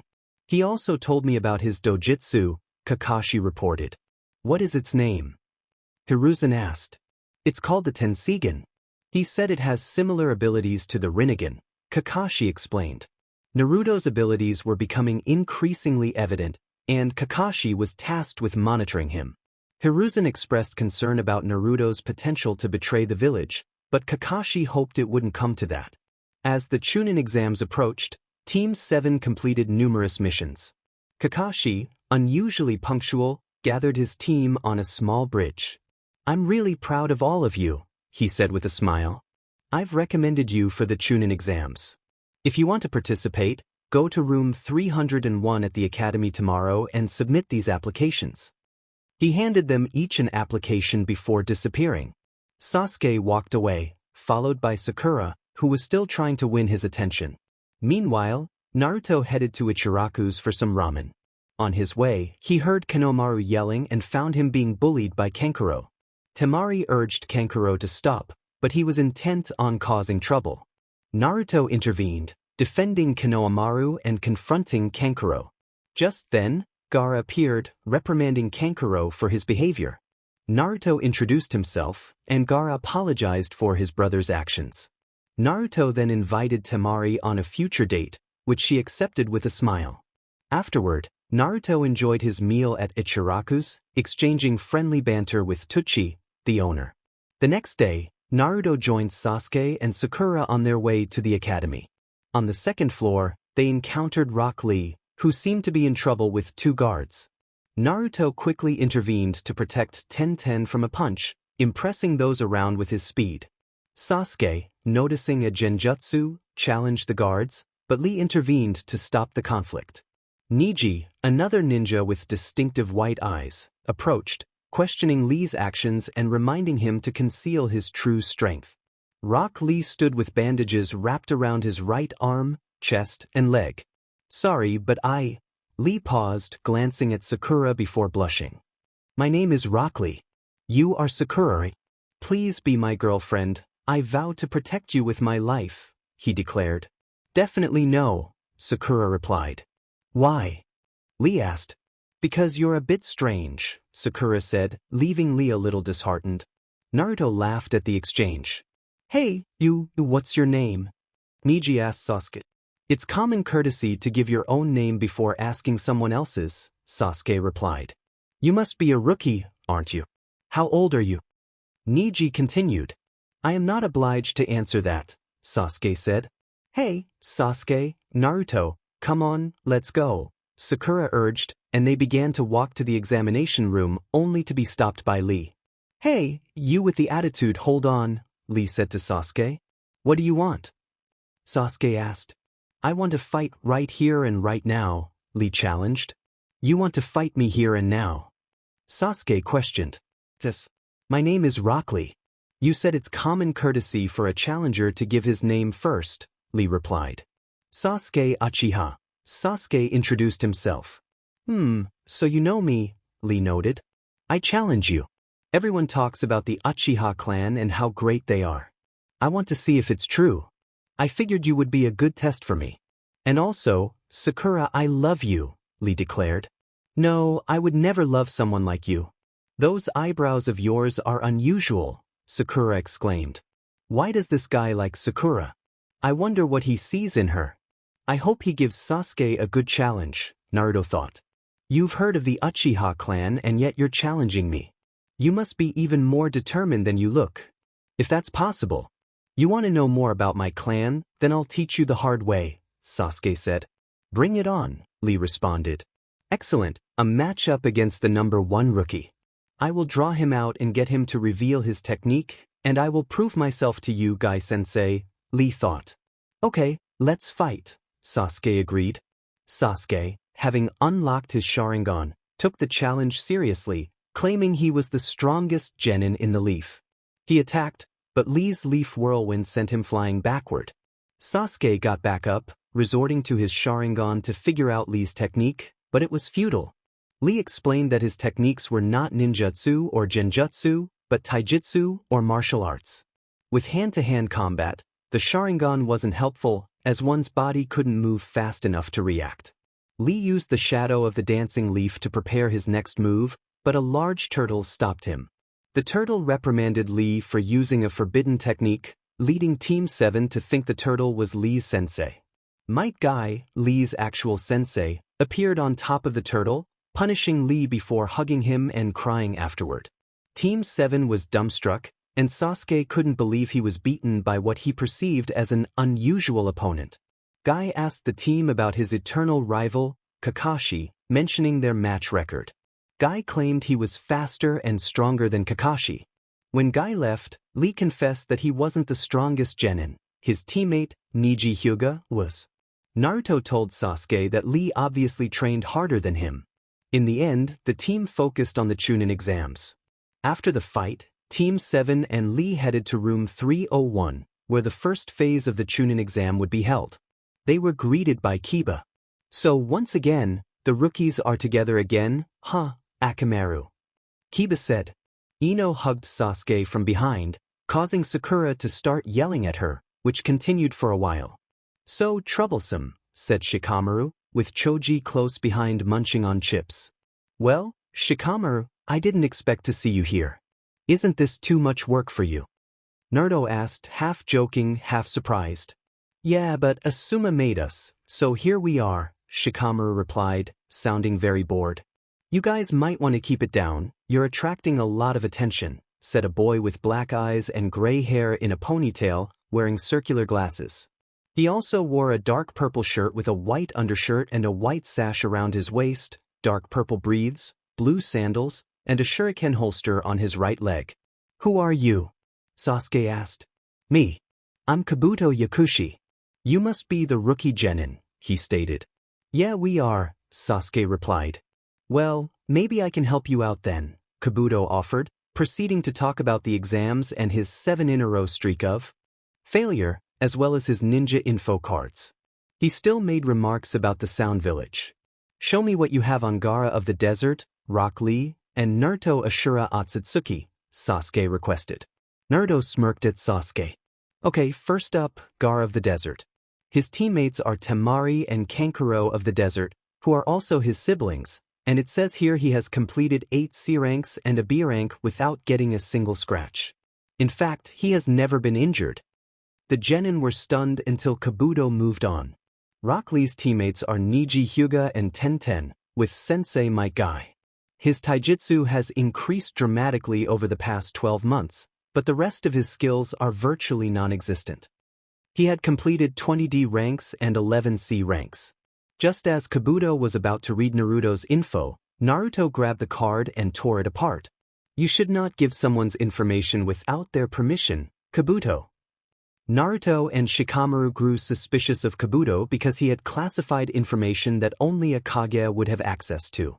Hey, that guy called us little, said one of the Sound genin. He had spiky, dark hair and dark eyes, wore a beige shirt with 2 black stripes, and had a forehead protector with a face guard. His team wore snake-patterned scarves around their necks. Well, let's teach him a lesson, said the other Sound genin, who had bandages covering most of his face, leaving only his left eye uncovered. He wore a large poncho with long sleeves and a straw raincoat protruding from the back of his scarf. The Sound team dashed around the room before the first one threw a kunai at Kabuto, who jumped back to avoid it. However, in an instant, the genin who looked like a mummy revealed a gauntlet with holes in it and swung his fist, barely missing Kabuto. Kabuto stood up, and then his glasses broke.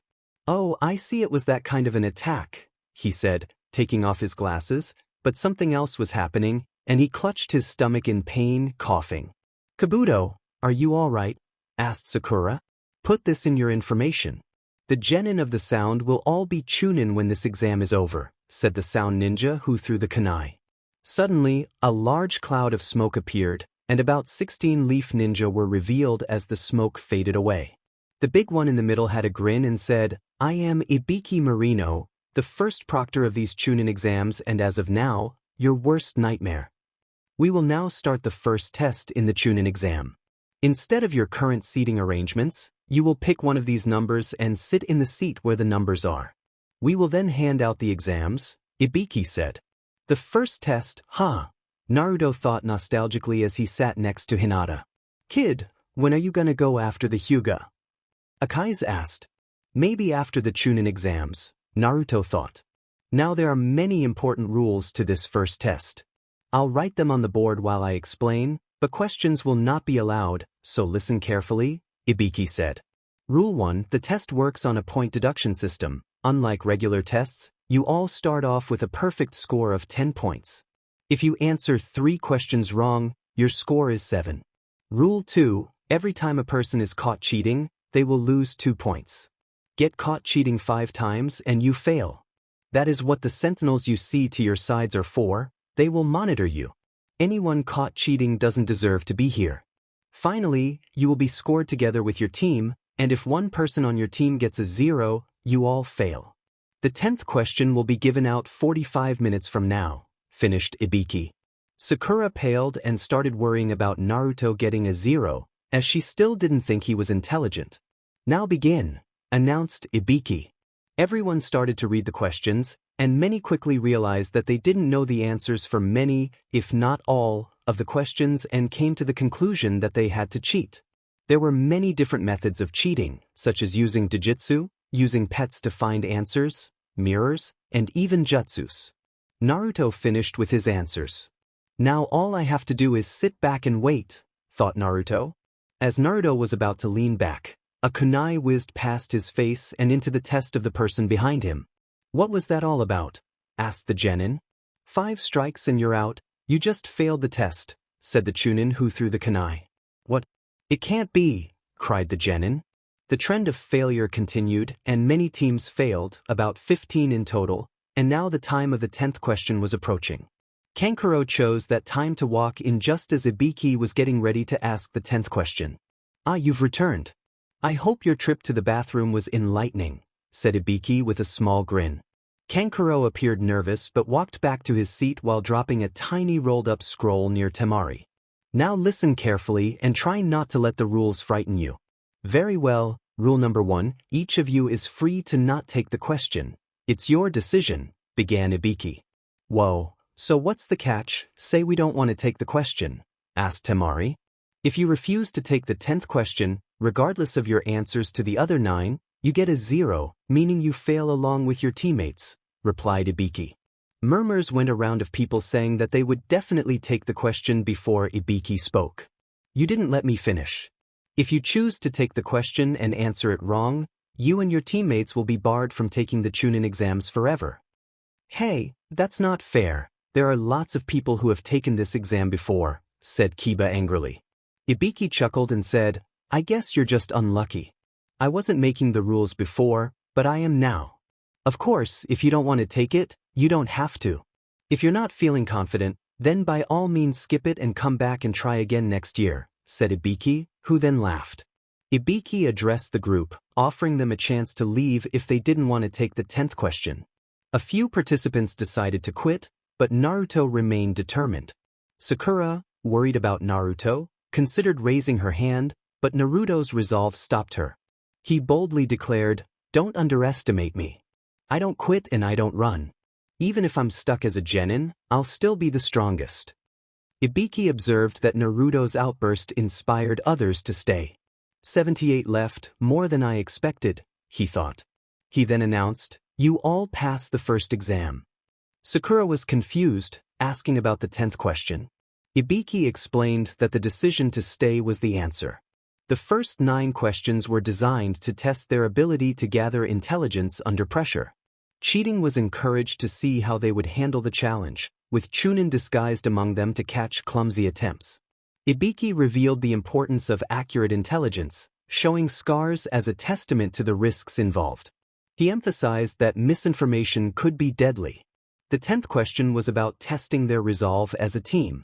It presented a no-win scenario, similar to real-life missions where Chunin must choose courage and discipline over safety. Those who chose the safer path or faltered under pressure would not succeed as Chunin. You have successfully answered the 10 questions, Ibiki concluded, and earned the right to continue with the next step. Ibiki announced, "You have passed through the first gate, and I hereby declare this part of the Chunin selection. Exams completed. Good luck to all of you." Just then, something flew through the window. 2 kunai attached to a cloth were thrown into the roof, and a person emerged. The person had light brown, pupil-less eyes and violet hair styled in a short, spiky ponytail. She wore a tan overcoat, a fitted mesh bodysuit, a dark orange miniskirt, a leaf forehead protector, a small pendant resembling a snake fang, a wristwatch, shin guards, and a dark blue belt with an appendage-like sash. "This isn't the time to be celebrating. I'm your next proctor, Anko Mitarashi," she announced. "You're early again," Ibiki said. Anko blushed with embarrassment and looked around before speaking. "How many are there?" "Ibiki, you let all these guys pass. Your test was too easy, you must be getting soft." "Or it could be a stronger group of candidates this year," Ibiki replied. "Trust me, when I'm through with them, more than half will be eliminated," Anko said with a smirk. "More than half?" Sakura asked fearfully. "This is going to be fun. You maggots have had it easy so far, but things are going to be different now. Go home, and I'll tell your squad leaders where and when to meet me for the second exam." "Dismissed," Anko instructed. All the Chunin candidates left. The next day the genin stood in front of a forest surrounded by metal gates 3 meters high, with heaps of locks and warning signs. "Whoa, nice place. What is it?" Kiba asked. "This is the location for the second stage of the exam, the 44th Battle Training Zone, but we call it the Forest of Death," Anko explained. "Wow, this place creeps me out," Sakura said. "Well, we call it the Forest of Death for a reason, and soon enough, you're going to find out why," Anko said, grinning. Naruto huffed, mocking Anko. "They call it the Forest of Death and soon enough, you're going to find out why. Who do you think you're trying to intimidate?"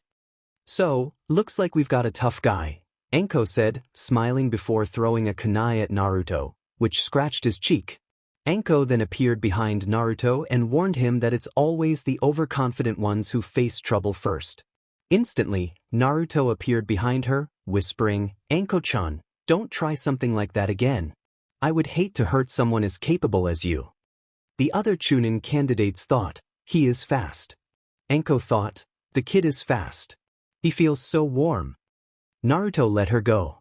"Now, before we begin this test, I have something you all need to sign and agree to. It is a standard consent form which shows that if you face any harm, the Leaf and I are in no way accountable," Anko explained, laughing.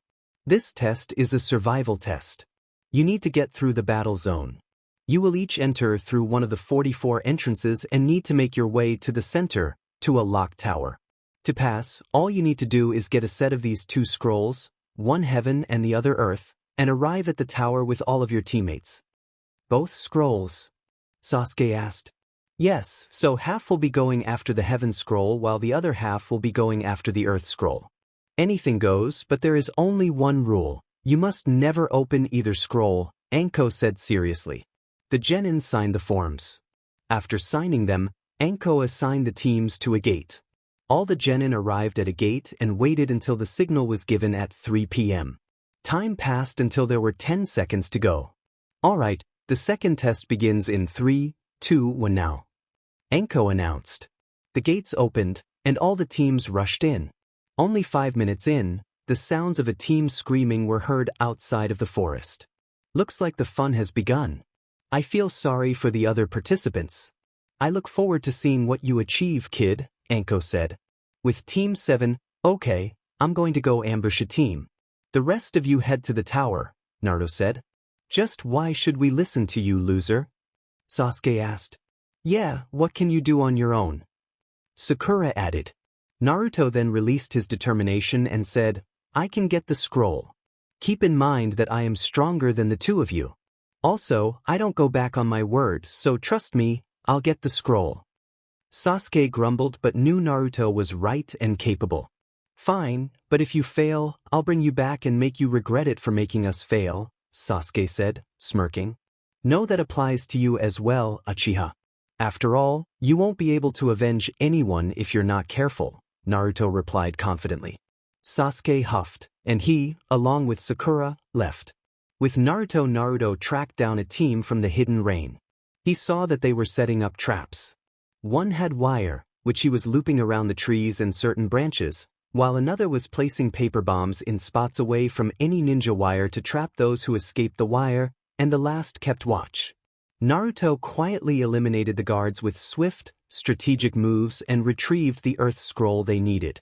He then rejoined his team, Sasuke and Sakura, as they made their way through the forest. Sasuke sensed they were being followed and signaled to Sakura. They set up traps but continued towards the tower.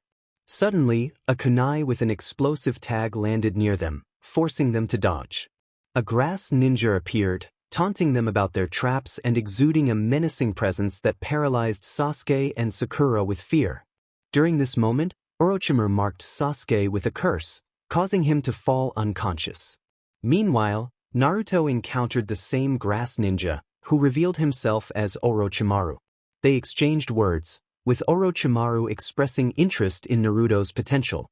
Naruto mentioned the threat of the Otsutsuki clan, intriguing Orochimaru.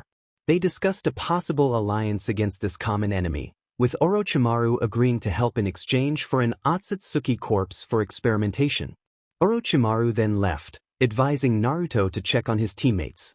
Naruto arrived to find his friends in a dire state after a battle. Sakura was injured, and others were unconscious or struggling. Shikamaru, still standing, asked for help.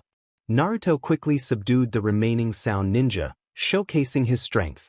Sasuke, now conscious and affected by the curse mark, confronted the sound ninja, displaying a new, intense power.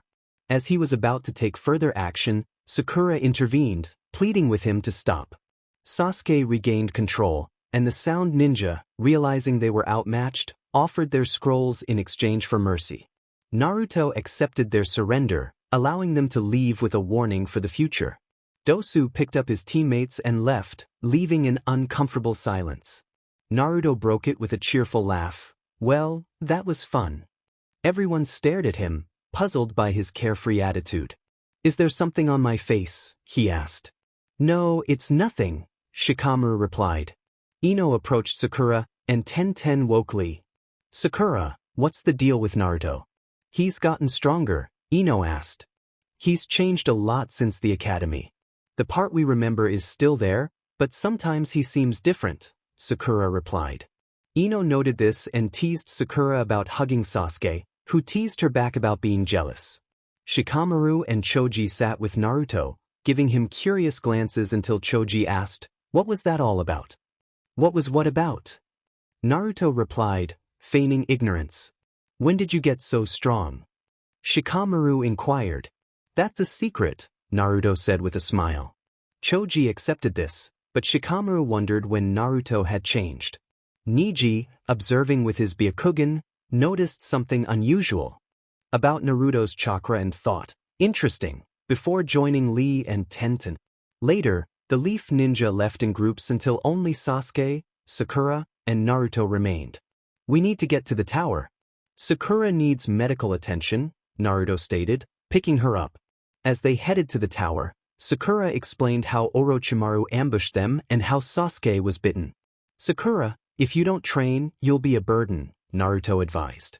Sakura was about to retort, but Naruto added, "Sasuke will be more interested if you become stronger."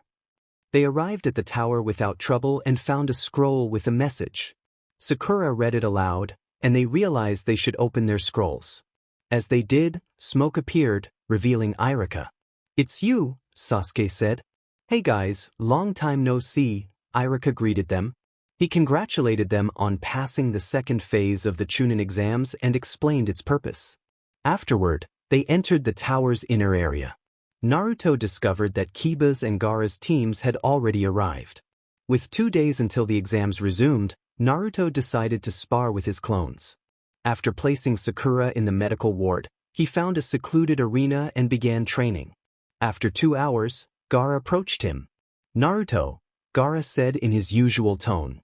Gaara, Naruto replied, looking up from the floor. Naruto used a genjutsu to show Gaara memories of their battle and offered to fix Gaara's seal. Thanks, Naruto, Gaara said. Later, Kabuto met with Orochimaru, who revealed he had allied with Naruto. Kabuto was surprised by Orochimaru's admission of Naruto's strength. 2 days later, the second phase of the exams concluded.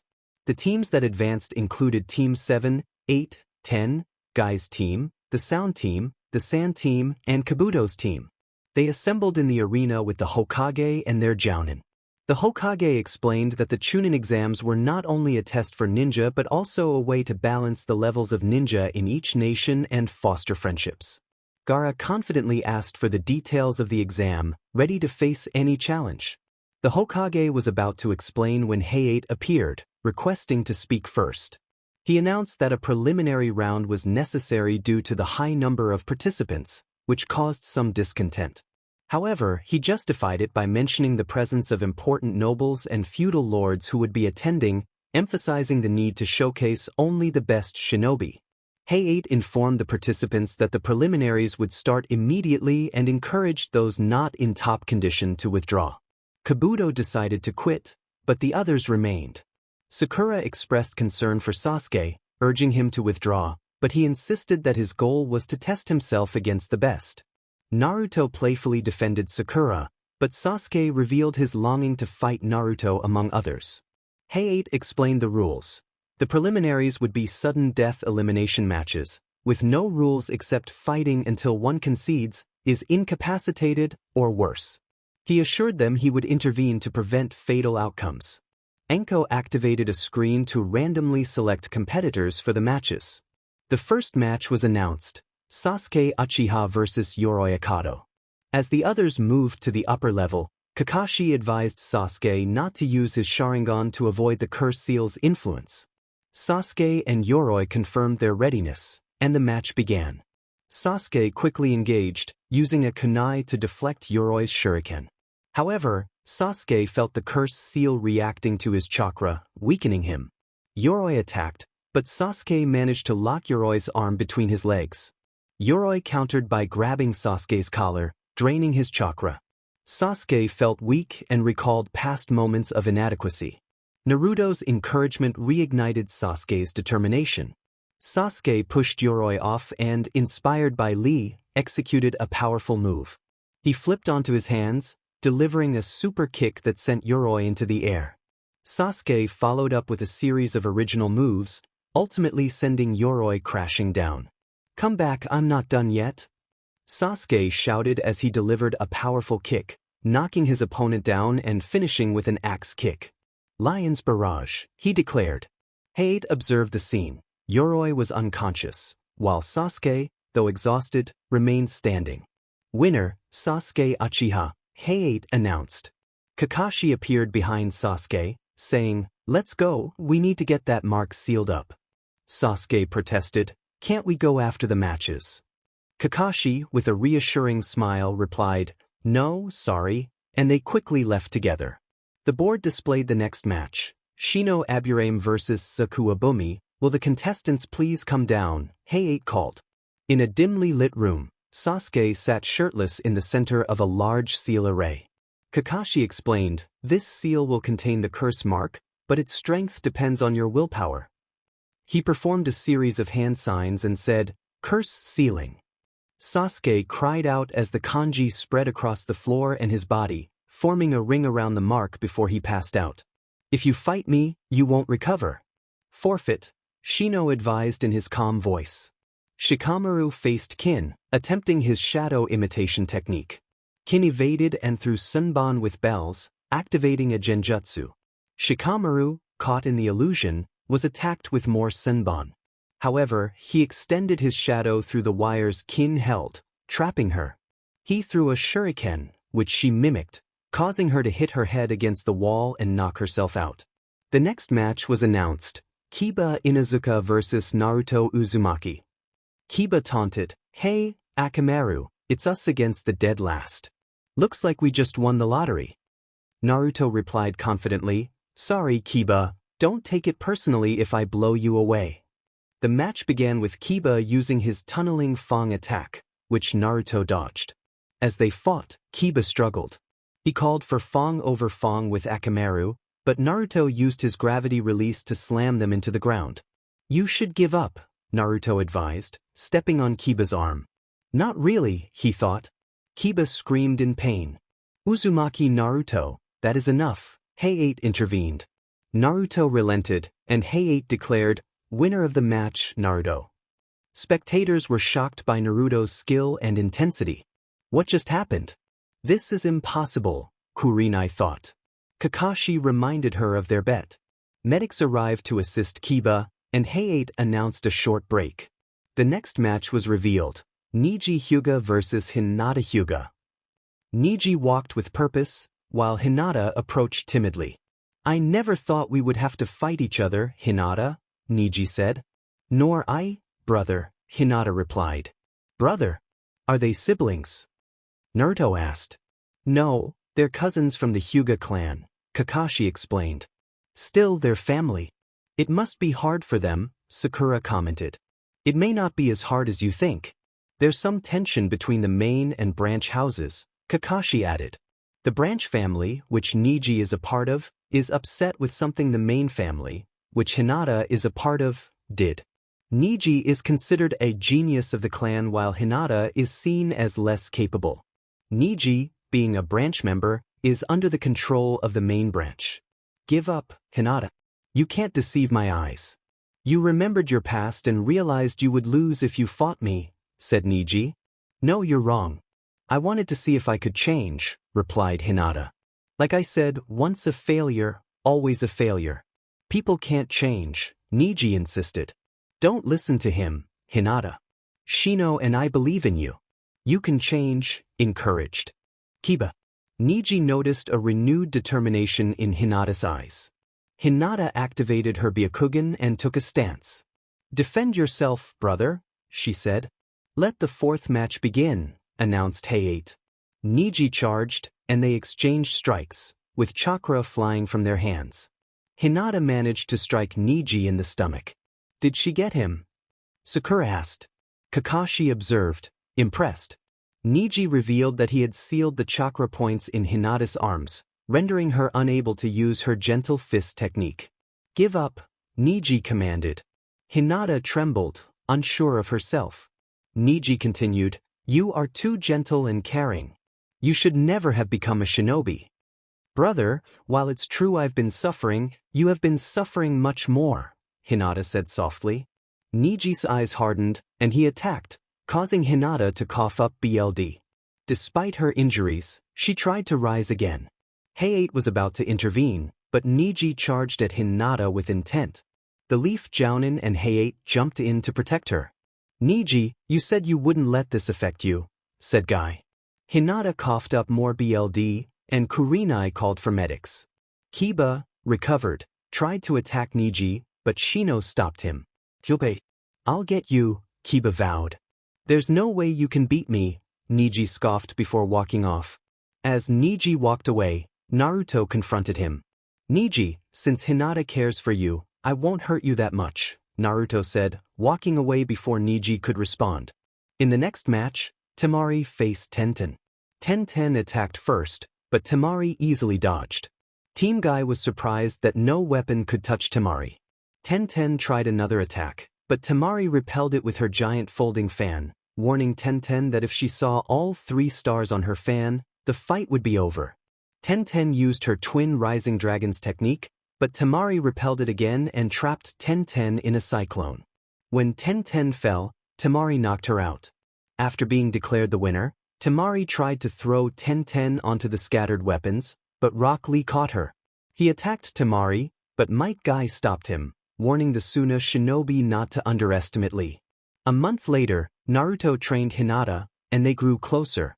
Naruto also developed a friendship with Tonari. At the Chunin exam stadium, Hiruzen welcomed the Kazekage.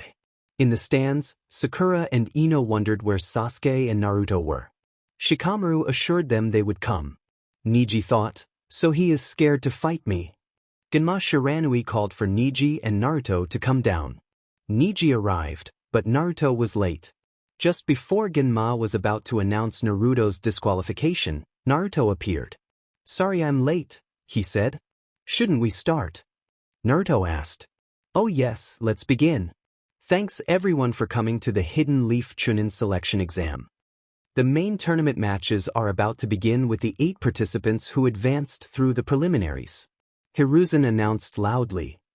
"One is missing," Shikamaru thought, noting Dosu's absence, which meant Shikamaru would face Temari. Genma then announced the first match, Naruto Uzumaki vs Niji Hyuga. In the stands, villagers expressed doubt about Naruto's chances against the formidable Hyuga clan. Sakura worried about Sasuke's absence, but Ino reassured her, encouraging her to support Naruto. Despite concerns, Sakura believed in Naruto's ability to win. As the match began, Naruto and Niji exchanged attacks.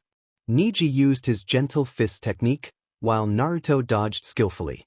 Meanwhile, outside the arena, Kabuto disguised himself by eliminating an Umbu member. Back in the arena, Niji's relentless attacks continued until he paused, puzzled by his inability to land a hit. Naruto then revealed his hidden power, activating the Mangekyo Sharingan and summoning the Susanu's arm. Niji countered with his 8 trigrams palms revolving heaven, a technique usually exclusive to the Hyuga main family, impressing his father, Hayashi. Despite Niji's ultimate defense, Naruto's abilities proved overwhelming. Niji launched his 8 trigram 64 palms, but his attacks phased through Naruto. Hayashi reflected on Niji's potential, realizing the branch family had surpassed expectations. Naruto, using his unique abilities, ended the fight by showing Niji a vision of the future through a genjutsu, revealing his origins. After releasing Niji, Naruto summoned clones to execute the Uzumaki barrage, leaving Niji unconscious. The crowd erupted in cheers as Genma declared Naruto the winner. In the stands, reactions varied. Sakura considered asking Naruto for training, while others lamented their lost bets. Temari and Gaara acknowledged Naruto's strength, and Anko contemplated rewarding him for her winnings. Naruto then appeared before the Hokage and Kazekage, discussing Sasuke's potential disqualification for tardiness. Hiruzen insisted on fairness, but Naruto requested leniency. Meanwhile, chaos erupted outside the stadium as Sound and Sand Shinobi summoned snakes, attacking the village.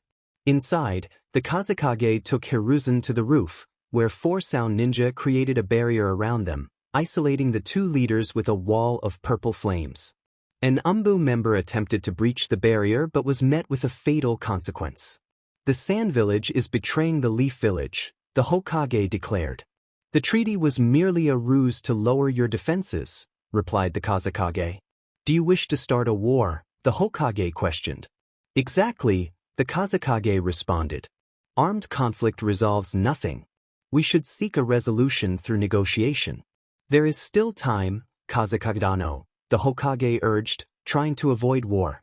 "Perhaps the fear of death makes one more cowardly with age, Sarutobi-sensei," the Kazekage said, revealing a familiar voice.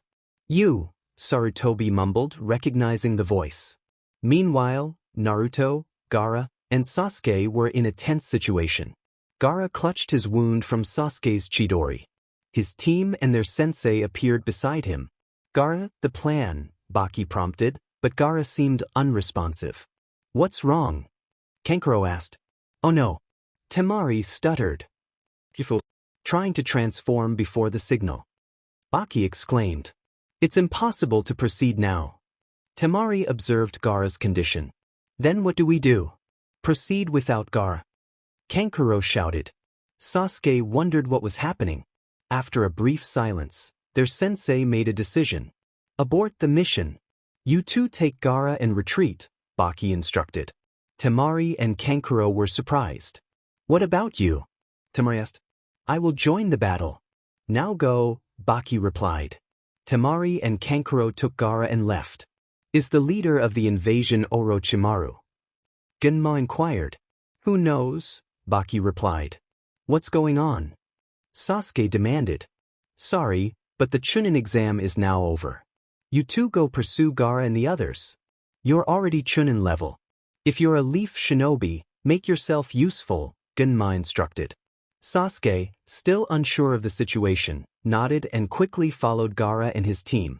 Naruto disappeared in a poof of smoke, which Kakashi noticed. Back with the Hokage and Kazekage, Orochimaru revealed himself. So Gaara was useless, Orochimaru remarked as he saw Gaara and his team retreat. I see. So that's it, Sarutobi said calmly. In the crowd, Guy pointed out, it's not just that. The situation is more dire than that. Look at the roof of the central watchtower. That's barrier ninjutsu, Kakashi noted. Kakashi, look within the barrier, Guy urged. Kakashi finally saw who was inside, and his eyes widened. Back to Orochimaru, your foolishness has caused the leaf to fall further and further behind. I have won, Orochimaru smirked. It's not over till it's over. I thought I taught you that, Sarutobi began as the Kazekage revealed his true face. Orochimaru. Sarutobi finished. I thought this day would come eventually, but you won't get out of my head so easily, Sarutobi said. I told you to hurry and pick the fifth, Orochimaru smirked, because you will die here, the third. Kakashi and Guy observed the situation. It's not just that. The situation is more dire than that. Look at the roof of the central watchtower, Guy repeated. That's barrier ninjutsu, Kakashi confirmed. Kakashi, look within the barrier, Guy urged again. That is Orochimaru, Kakashi realized. Why is Orochimaru here? Is he here for Sasuke-kun? Sakura thought. Sakura, I have a mission for you, Kakashi instructed. What is it? Sakura asked. I want you to get Kiba, Shikamaru, and Shino. You four are going after Sasuke and the Sand team, Kakashi directed. Kakashi would have chosen Hinata, but she had mysteriously vanished. Does Naruto plan not to help us? Kakashi wondered. How will we track down Sasuke-kun? Sakura asked. The question was answered when Kakashi summoned a dog. This guy, Pakin, will be able to track Sasuke down by his scent, Kakashi explained. Go now. Me and the other Jonin will take care of this, Kakashi said as he took down a few sound ninja. Sakura, along with Pakin, went to gather Shikamaru and the others. She informed them about Kakashi's mission, and they set off after Sasuke. As the group left the stadium and entered the forest, Pakin sensed they were being followed by 9 Oto ninja. To buy time for the others, Shikamaru stayed behind to slow down the pursuers. He altered the surroundings to mislead the invaders and used his shadow imitation technique to trap 8 of them. Realizing one ninja was missing, Shikamaru threw shuriken to locate the 9th. The shuriken were intercepted by the free ninja's needles. Shikamaru attempted to extend his shadow, but lacked enough chakra. Eventually his chakra depleted, and he released the group. The 9th ninja appeared behind Shikamaru, but it was Asuma Sarutobi, who swiftly took out the other 8. Take a rest, Asuma advised Shikamaru. Back to Sarutobi and Orochimaru, Orochimaru suddenly cried. Sarutobi noticed and asked, Are you that happy? But Orochimaru stabbed his own hand with a kunai. Trying to kill your own emsu, yet. You still have the heart to feel some small amount of sadness. Sarutobi smirked. I finally feel better, Orochimaru said. No. I was just tired. The 3rd Hokage, Sarutobi, faced off against Orochimaru on the rooftop, both prepared for the intense battle ahead. As they exchanged attacks, Orochimaru summoned 2 coffins, revealing the reanimated 1st and 2nd Hokages. The 3rd, saddened by the sight of his former mentors, resolved to defeat them. Despite being outnumbered, Sarutobi summoned Enma, who transformed into a staff to aid him. The 3rd attempted to disable the reanimated Hokages with explosive tags, but their regenerative abilities rendered his efforts futile. Orochimaru taunted Sarutobi, urging him to accept his fate. In a moment of revelation, Orochimaru unveiled his new, youthful appearance, a result of his quest for immortality. Sarutobi realized Orochimaru's true intent, to take Sasuke Uchiha's body. Determined to stop Orochimaru, the 3rd prepared to use the dead demon-consuming seal, a powerful technique unknown to his opponent. As the battle raged on, Sarutobi's shadow clones restrained the reanimated Hokages, allowing the demon of the seal to extract their souls. The first and second Hokages momentarily regained their senses, apologizing to Sarutobi before their souls were sealed away. With the reanimated Hokages defeated, Sarutobi confronted Orochimaru directly. Despite being stabbed by Orochimaru's Kusanagi sword, the third continued his efforts. He decided to seal away Orochimaru's arms, limiting his ability to perform jutsus. Orochimaru, desperate to break Sarutobi's will, reminded him of the destruction caused by his invasion. However, Sarutobi remained resolute, confident in the strength and determination of Konoha's ninja. As the battle continued throughout the village, Konoha's forces fought valiantly against the invaders, demonstrating their unwavering commitment to protect their home. Determined to prove his point and show Orochimaru that true power does not solely lie in techniques, the third Hokage seals Orochimaru's arms, rendering him unable to use jutsu. As Orochimaru's arms fall uselessly to his sides, he sneers, "Sarutobi, you think you've won." Orochimaru laughs, but then whispers to Hiruzen, "Naruto-kun told me this would happen. He promised to heal my arms afterward." Hiruzen, realizing the implications, thinks, "So Naruto betrayed the village in the end," as he passes away. Orochimaru orders his followers to retreat, and they cancel the barrier and take him away. Meanwhile, Sasuke catches up to Gaara, Kankuro, and Temari. As Kankuro prepares to fight Sasuke to buy time for Gaara and Temari to escape, Shino Aburame arrives to take on Kankuro, eager for the battle he missed during the finals. Sasuke continues his pursuit of Gaara while Shino and Kankuro engage in combat. Shino's bugs help him evade Kankuro's puppet, Karasu, and eventually drain Kankuro's chakra, immobilizing him. However, Shino collapses from Karasu's earlier attack. As Sasuke catches up to Gaara again, Kiba and Sakura arrive, and Temari decides to confront them, allowing Gaara to flee once more. Sasuke chases Gaara until Gaara finally stops. "The time has come for us to battle," Sasuke declares. Suddenly, a masked man appears from a vortex, revealing himself as Naruto. "It is nice to see you again, brother," the masked man says. Sasuke, confused, retorts, "You are not my brother. The only brother I have is Itachi." The masked man insists, "We were brothers in a past life. You shouldn't call Itachi a B. He loves you the most." Sasuke, angered, denies it, and they engage in a taijutsu battle. The masked man easily overpowers Sasuke, prompting Sasuke to use his fireball jutsu. The masked man counters with Amaterasu, black flames that consume the fireball. "What is that?" Sasuke asks, astonished. "That is Amaterasu, a technique of the Mangekyo Sharingan," the masked man explains. Sasuke questions, "Did you kill your best friend to awaken it?" The masked man replies, "No, I gained it through training." He then demonstrates another Mangekyo Sharingan technique, summoning Susanoo, which devastates the forest.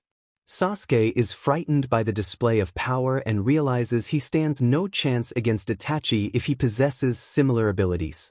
The masked man tells Sasuke, "You don't stand a chance against Itachi," before disappearing.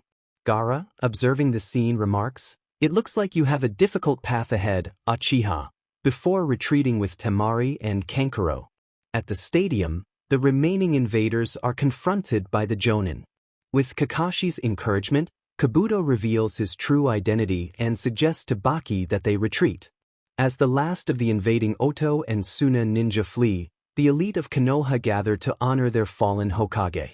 During the Hokage's funeral, the ninja of Konoha vow to remember his sacrifice forever. Kakashi grows suspicious of Naruto and Hinata, who are nowhere to be found.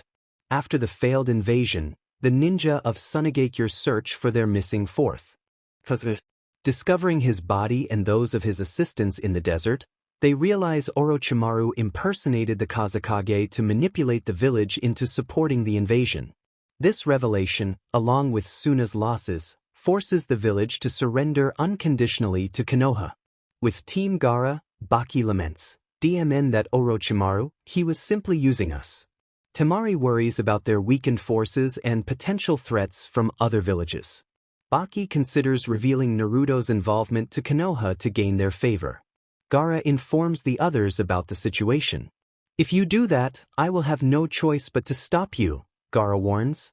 Why do you want to protect him, Gaara? Baki asks. He is my friend, Gaara replies, surprising everyone with his newfound friendship. He is the Nine-Tails Jinchuriki. He has the power to destroy the Sand Village easily. So if you value the village's safety, don't inform the Leaf Village. The next day, in the council room, the village elders, now without a leader, approach Jiraiya, a former pupil of the 3rd Hokage, to become the 5th Hokage. Jiraiya declines, suggesting Tsunade, another of the 3rd's pupils, as a better candidate.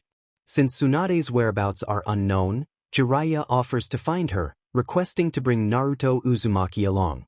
The elders agree. Naruto sits at his favorite ramen stand, contemplating the mission to find Tsunade. I heard this is where you always eat ramen, Jiraiya comments. Well, if it isn't the pervy sage, Naruto responds, causing Jiraiya to sigh at the nickname. Jiraiya explains the mission to find a certain woman and invites Naruto to join him, partly to keep an eye on him. Kakashi had informed Jiraiya about Naruto's absence during the invasion. Is this woman going to be the next Hokage? Naruto inquires. How did you know? Jiraiya asks. Just a guess, Naruto replies. So, are you coming with me? Jiraiya asks. I got nothing better to do, Naruto agrees. At the gate, Naruto smiles. All right, let's go, as they depart. Later, 2 outsiders enter the village, catching the attention of Asuma Sarutobi and Kurenai Yuhi. The strangers reveal themselves as Kisame Hoshigaki, a renegade ninja from the Mist Village, and Itachi Uchiha, infamous for annihilating the Uchiha clan. As wanted criminals, Asuma and Kurenai attempt to apprehend them but are quickly outmatched. Just as defeat seems imminent, Kakashi Hatake arrives, using his Sharingan to assist. Itachi instructs Kisame to step down, choosing to face Kakashi himself. Despite Kakashi's skills, Itachi's superior speed and Sharingan abilities overwhelm him. Realizing Itachi's restraint, Kakashi instructs Asuma and Kurenai to close their eyes to avoid Itachi's ultimate technique. Though confident in his Sharingan, Kakashi is overpowered by Itachi's Tsukuyomi. With his remaining strength, Kakashi questions their presence in Konoha. Itachi reveals their target, Naruto Uzumaki, the 4th Hokage's legacy. Remembering Jiraiya's warning, Kakashi recognizes Akatsuki's goal to resist the nine-tailed demon fox's power. Aware of Kakashi's knowledge, Itachi orders Kisame to eliminate them. However, Might Guy intervenes, saving Kakashi. Recognizing Guy as a threat and with reinforcements approaching, Itachi and Kisame retreat to avoid conflict. Guy, Asuma, and Kurenai decide to keep Itachi's return a secret from Sasuke Uchiha, Itachi's brother. However, when Sasuke learns of Kakashi's condition, the truth slips out, prompting Sasuke to search for Naruto. Sasuke visits the ramen stand. Naruto usually eats here. Do you know where he went? Sasuke asks the owner. Jiraiya-san came and ate with him. They left town, taking the cattle road to the hotel town, Tucci replies. Jiraiya. Sasuke confirms. Tucci nods, describing Jiraiya as a noticeable figure with white hair. Sasuke departs immediately. Meanwhile, Naruto anticipates Itachi and Kisame's arrival, aware of Orochimaru's presence. As they reach a hotel, Jiraiya suggests, "We'll stay here tonight," before being distracted by a appealing woman. "Stay here until I return," Jiraiya instructs, leaving Naruto to sigh at his mentor's behavior. Later, relaxing on his bed, Naruto hears a knock, recognizing the visitors. He opens the door with a smirk, then closes it abruptly. Kisame destroys the door. "Why did you close the door?" Kisame demands. "Isn't it obvious? You don't just let strangers in," Naruto replies with a smirk. "Is he really the Nine-Tails Jinchuriki? I thought he'd be shorter," Kisame comments. Kisame, remember, Zetsu mentioned his appearance changed after graduating the academy. Itachi reminds him. Itachi and Kisame faced Naruto, who had appeared behind them. "You should never take your eyes off your opponent," Naruto said with a confident smile. Itachi, surprised by Naruto's speed, thought. Looks like this is gonna be interesting. Kisame introduced himself with a smirk. My name is Kisame Hoshigaki. Naruto greeted them casually. Well, hello, Kisame and Itachi. Kisame suggested a brutal approach, but Naruto assured them, don't worry, I have no intention of running away. Kisame acknowledged Naruto's bravery. Suddenly, Naruto sensed another presence. It seems like someone appeared, he said, smiling. Itachi recognized the newcomer without turning around. It has been a while, Sasuke, he said. Sasuke, filled with anger, declared, Itachi, I will defeat you. Kisame, intrigued by Sasuke's Sharingan, asked, Who are you? Itachi replied, He is my younger brother. Kisame noted the irony. I heard the entire Uchiha clan was wiped out by you. So you spared him. Sasuke, recalling painful memories, confronted Itachi. I've lived hating you and only to defeat you. He charged with the Chidori, but Itachi easily evaded and restrained him. Using Tsukuyami, Itachi showed Sasuke the tragic past, leaving him in a comatose state. Naruto commented, You have a strange way of showing your love for him, Itachi. Itachi coldly replied, Love? I have no such feeling for him. Naruto teased, Then you won't mind if I stop him right now. Itachi's glare was intense.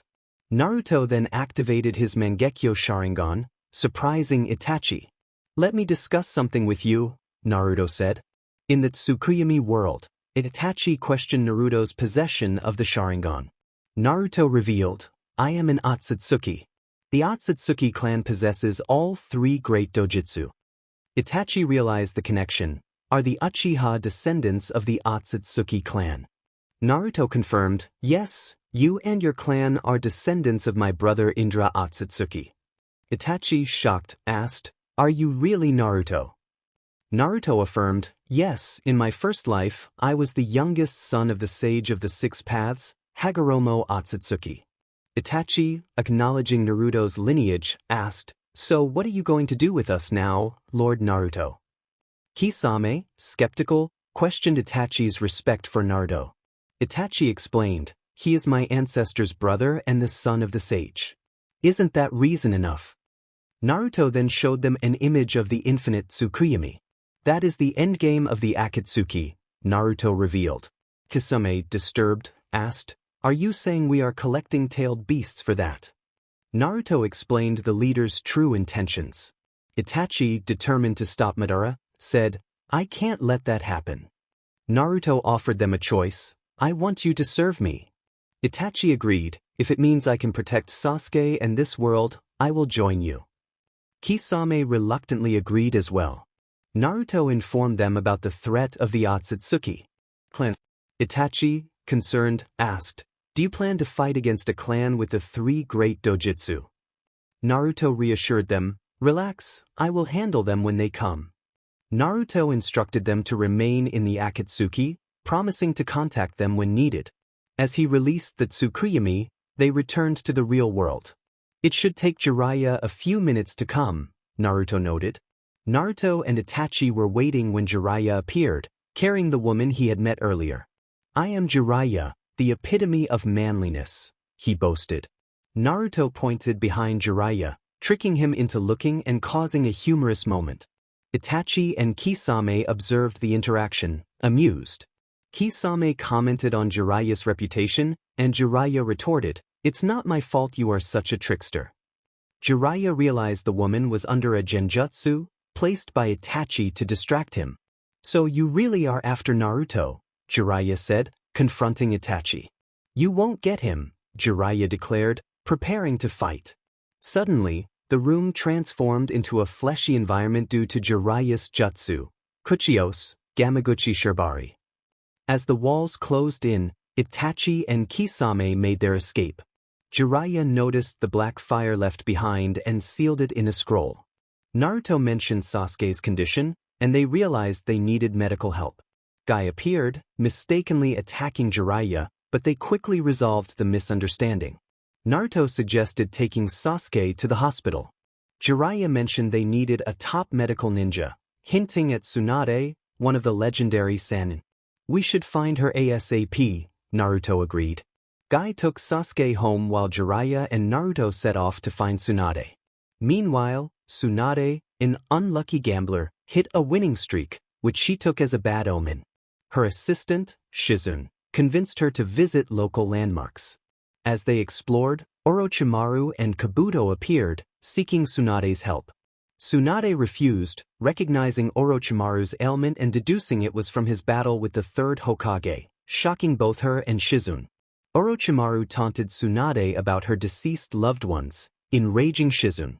Tsunade threatened Orochimaru, but he offered to revive her loved ones if she helped him, causing her to pause. Orochimaru revealed his intention to destroy Konoha if healed, leaving Tsunade to consider his offer. Elsewhere, Jiraiya and Naruto arrived in the city, searching for Tsunade at her last known location. When reports of a giant snake destroying a castle reach them, Jiraiya immediately suspects Orochimaru and rushes to the scene. Meanwhile, Shizune is angered by Orochimaru's plan to destroy Konoha and tries to convince Tsunade to help her stop him. Although Tsunade refuses, Orochimaru uses her fear of BLD to ensure her compliance, giving her a week to consider his offer before he and Kabuto disappear. Later, Naruto and Jiraiya find Tsunade at a bar. "Finally, we found you, Tsunade," Jiraiya says with a smirk. "Today I met someone who brings back bad memories," Tsunade responds. "Pervy Sage, what did you do?" Naruto asks, confused. "She isn't talking about me, brat." Jiraiya retorts. "It's about Orochimaru," Tsunade clarifies. Jiraiya then reveals the village's request for Tsunade to become the fifth Hokage, which surprises both Tsunade and Shizune. "Impossible." "I decline," Tsunade responds, unsurprising to those who know her. "You don't want to become Hokage because it's a fool's job, right?" Naruto asks. "That's right, kid. Who are you?" Tsunade inquires.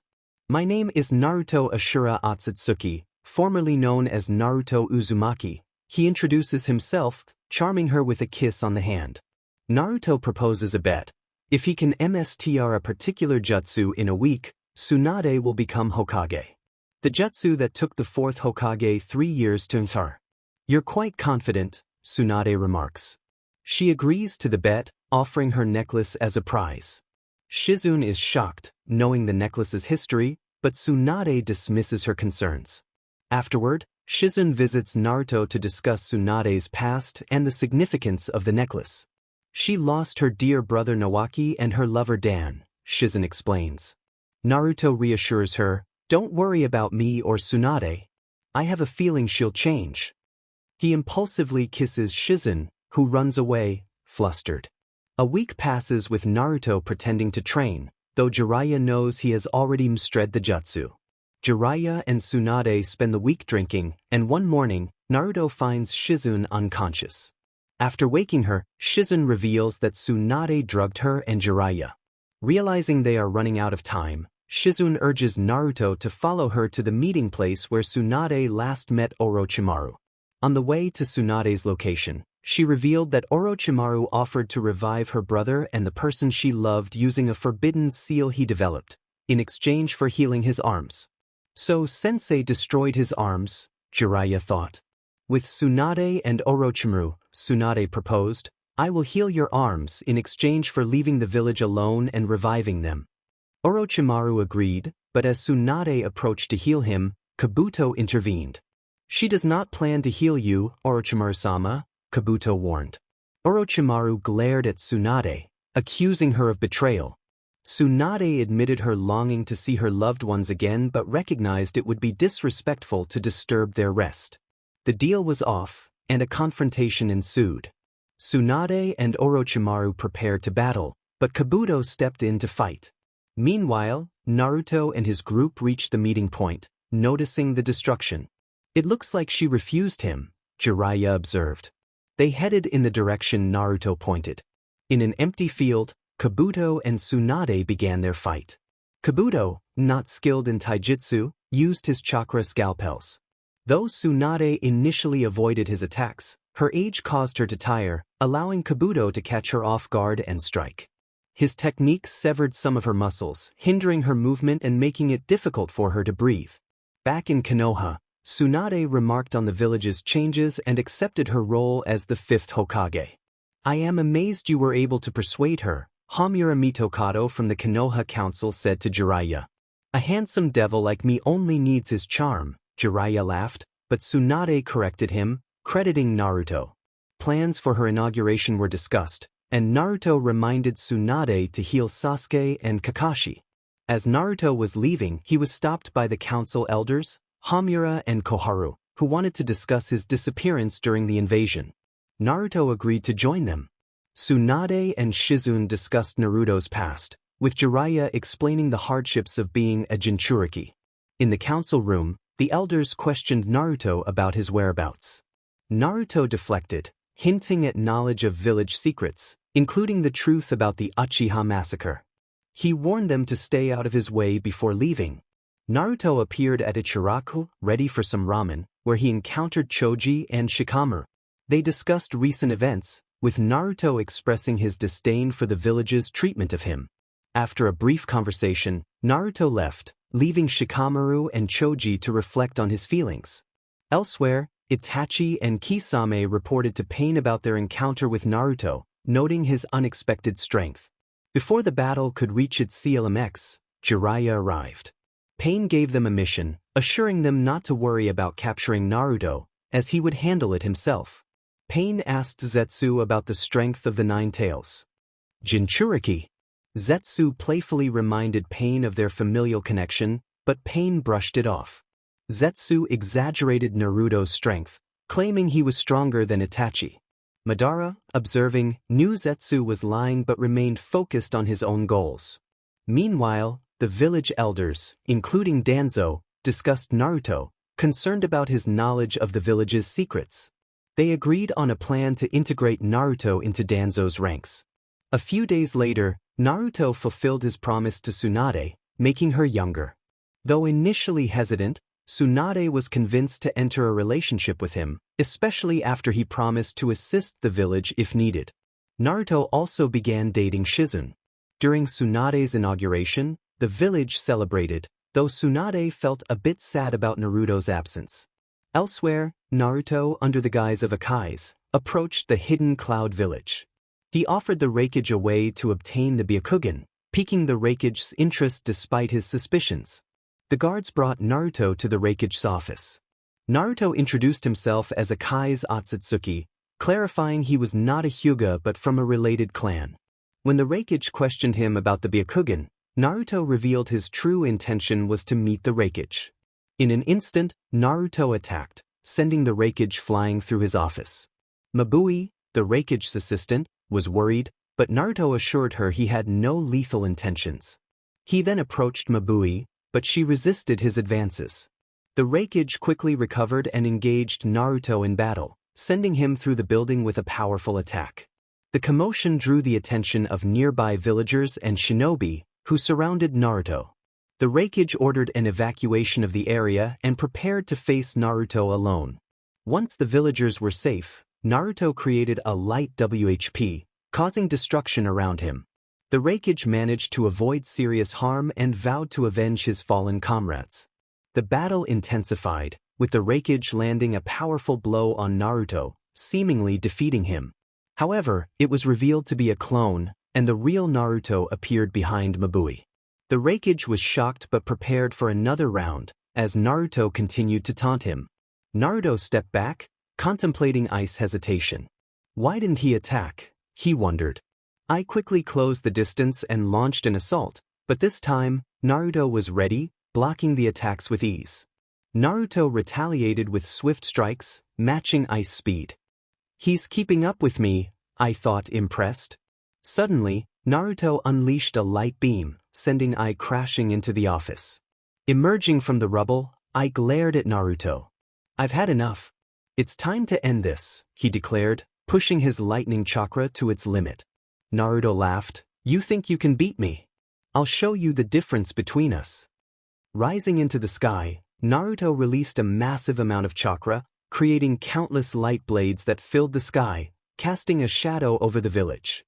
The villagers watched in fear, unable to believe their eyes. At the Valley of Clouds and Lightning, The 8 tails and 2 tails sense the power. Light release. How is this possible? The 8 tails thought. Looks like we're in trouble, B remarked. It seems this is the end, Yujito, 2 tails said. But just as despair set in, the light blades vanished, leaving everyone in shock. The 2 Jinchuriki rushed to the village, finding Ai injured and quickly taking him to the hospital. B, seeing his brother's condition, vowed to find the one responsible.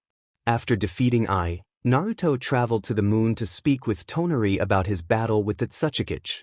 It was easy. How was yours? Tonari asked. Easy, but I let the Raikage land a few hits, Naruto replied. After their conversation, Naruto returned home, greeted warmly by Hinata, Kurenai, and Kaguya. He spent time with them before visiting Tsunade and Shizune. Where were you? Tsunade asked sternly. Something important came up. Sorry I missed your inauguration, Naruto apologized. It's okay, but you'll have to make it up to me, Tsunade replied. So, how is it being Hokage? Naruto inquired. Exhausting, Tsunade sighed, eyeing the paperwork. Naruto chuckled. Well, don't let me keep you from your duties, Lady Hokage. See you later, Naruto-kun, Shizune said. You too, Shizune-chan, Naruto responded. A few days later, Tsunade healed both Kakashi and Sasuke, who stayed in the hospital to recover. Ai and Inoki also recovered and decided to add Akai's Naruto and Tonari to the bingo book. Jiraiya informed Tsunade and the elders, suspecting Naruto's connection to the Otsutsuki. Summoned to the council room, Naruto faced questioning looks from the elders, Jiraiya, and Tsunade. Why are you all looking at me like that?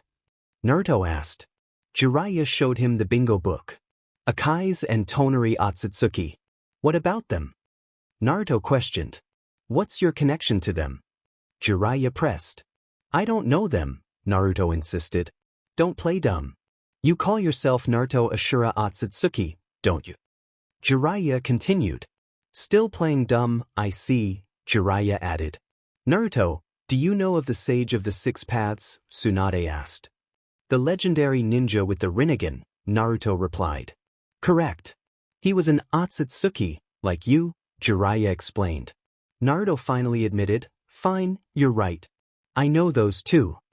Did you help them attack the hidden cloud and stone? Tsunade asked. No, Naruto answered. What's your relation to them? Tsunade inquired. Akai's is my ancestor and the grandfather of Hagoromo Otsutsuki, the Sage of Six Paths, Naruto revealed, shocking everyone. Meanwhile, the Akatsuki held a meeting. After discussions, Zetsu reported the attacks on the hidden cloud and stone. What was the goal? Pain asked. To defeat the Kages, which they did. Many were killed, but the Kages were spared, Black Zetsu explained. They must be strong to defeat 2 Kages, Kozu noted. They have quite the bounty, Zetsu added. 2. Itachi questioned. Yes, Zetsu confirmed, showing the bingo book. Light release Naruto and gravity control Tonari, Konan thought, reading their abilities. They'd make a great addition to my collection, Sasori mused. Itachi and Kisame were taken aback. Tonari Otsutsuki, Deidara pondered. They'd be great sacrifices for Lord Jashin, Haiden declared. Idiot, they're out of your league, Kozu retorted. What did you say, Beater D? Haiden snapped. If there was a competition in stupidity, you'd win, Kozu shot back. Do you want to die, Kakuzu? Haiden threatened. Enough bickering, Pain ordered, silencing them. Pain addressed the group. Zetsu, do you know where these 2 can be found? No, Zetsu replied. If any of you encounter them, I advise you to retreat. Is that all, Zetsu? Pain continued. Yes, Zetsu confirmed, and Pain dismissed them. Their projections vanished. Madara turned to Zetsu. I can already guess what you want. I will try my best to find out about those 2. Zetsu nodded before disappearing into the ground. Those 2 might pose a threat to our plans, Madara mused. If it comes to that, I will assist you in battle against them, Madara assured before disappearing into a vortex. With Itachi, Kisame remarked, it looks like we are in a difficult situation. Let's not panic. Naruto-sama said he would handle it, Itachi replied. Well, at least it's just 2 of them, Kisame noted. Meanwhile, Orochimaru was eager, hoping Naruto might secure one of the Otsutsuki bodies for him. Back with Naruto, he was in disbelief. The grandfather of the sage. That's impossible. He doesn't even look like he's over 100 years old. Himura explained, Akais is the ancestor of the Uzumaki, Hyuga, Uchiha, Senju, and other clans. The Uzumaki and Senju inherited his strong life force and vitality. However, their Otsutsuki BLD is significantly diluted, making their life force and vitality much weaker than his. Tsunade inquired, what is your relationship with our ancestor? He's my teacher. With his help, I was able to become an Otsutsuki, Naruto revealed. He made you an Otsutsuki? Jiraiya asked, shocked. Akais can turn anyone into an Otsutsuki, Naruto explained. Since you are an Otsutsuki, that must mean you have all 3 great dojutsu, Koharu stated. Naruto nodded, and the 2 elders exchanged glances. I suggest that Naruto be put under the Clan Restoration Act (CRA), Himura proposed, hoping to increase the village's power. Well sure, I don't mind. I was planning on having kids anyway, Naruto agreed, pleasing the elders. Sorry Danzo, but you will have to call off your plans, Koharu thought. I will be leaving now, Naruto announced. Tsunade asked seriously, Naruto, what are those 2 planning? I don't know, Naruto replied before disappearing. Jiraiya decided to visit Mount Mayaboku to speak with the Great Toad Sage about the prophecy. Tsunade returned to her office pondering, just what else are you hiding from me? The elders left to visit Danzo, who was frustrated that he couldn't pursue Naruto anymore. He was also envious of Naruto's power, which he had failed to obtain despite his own abilities.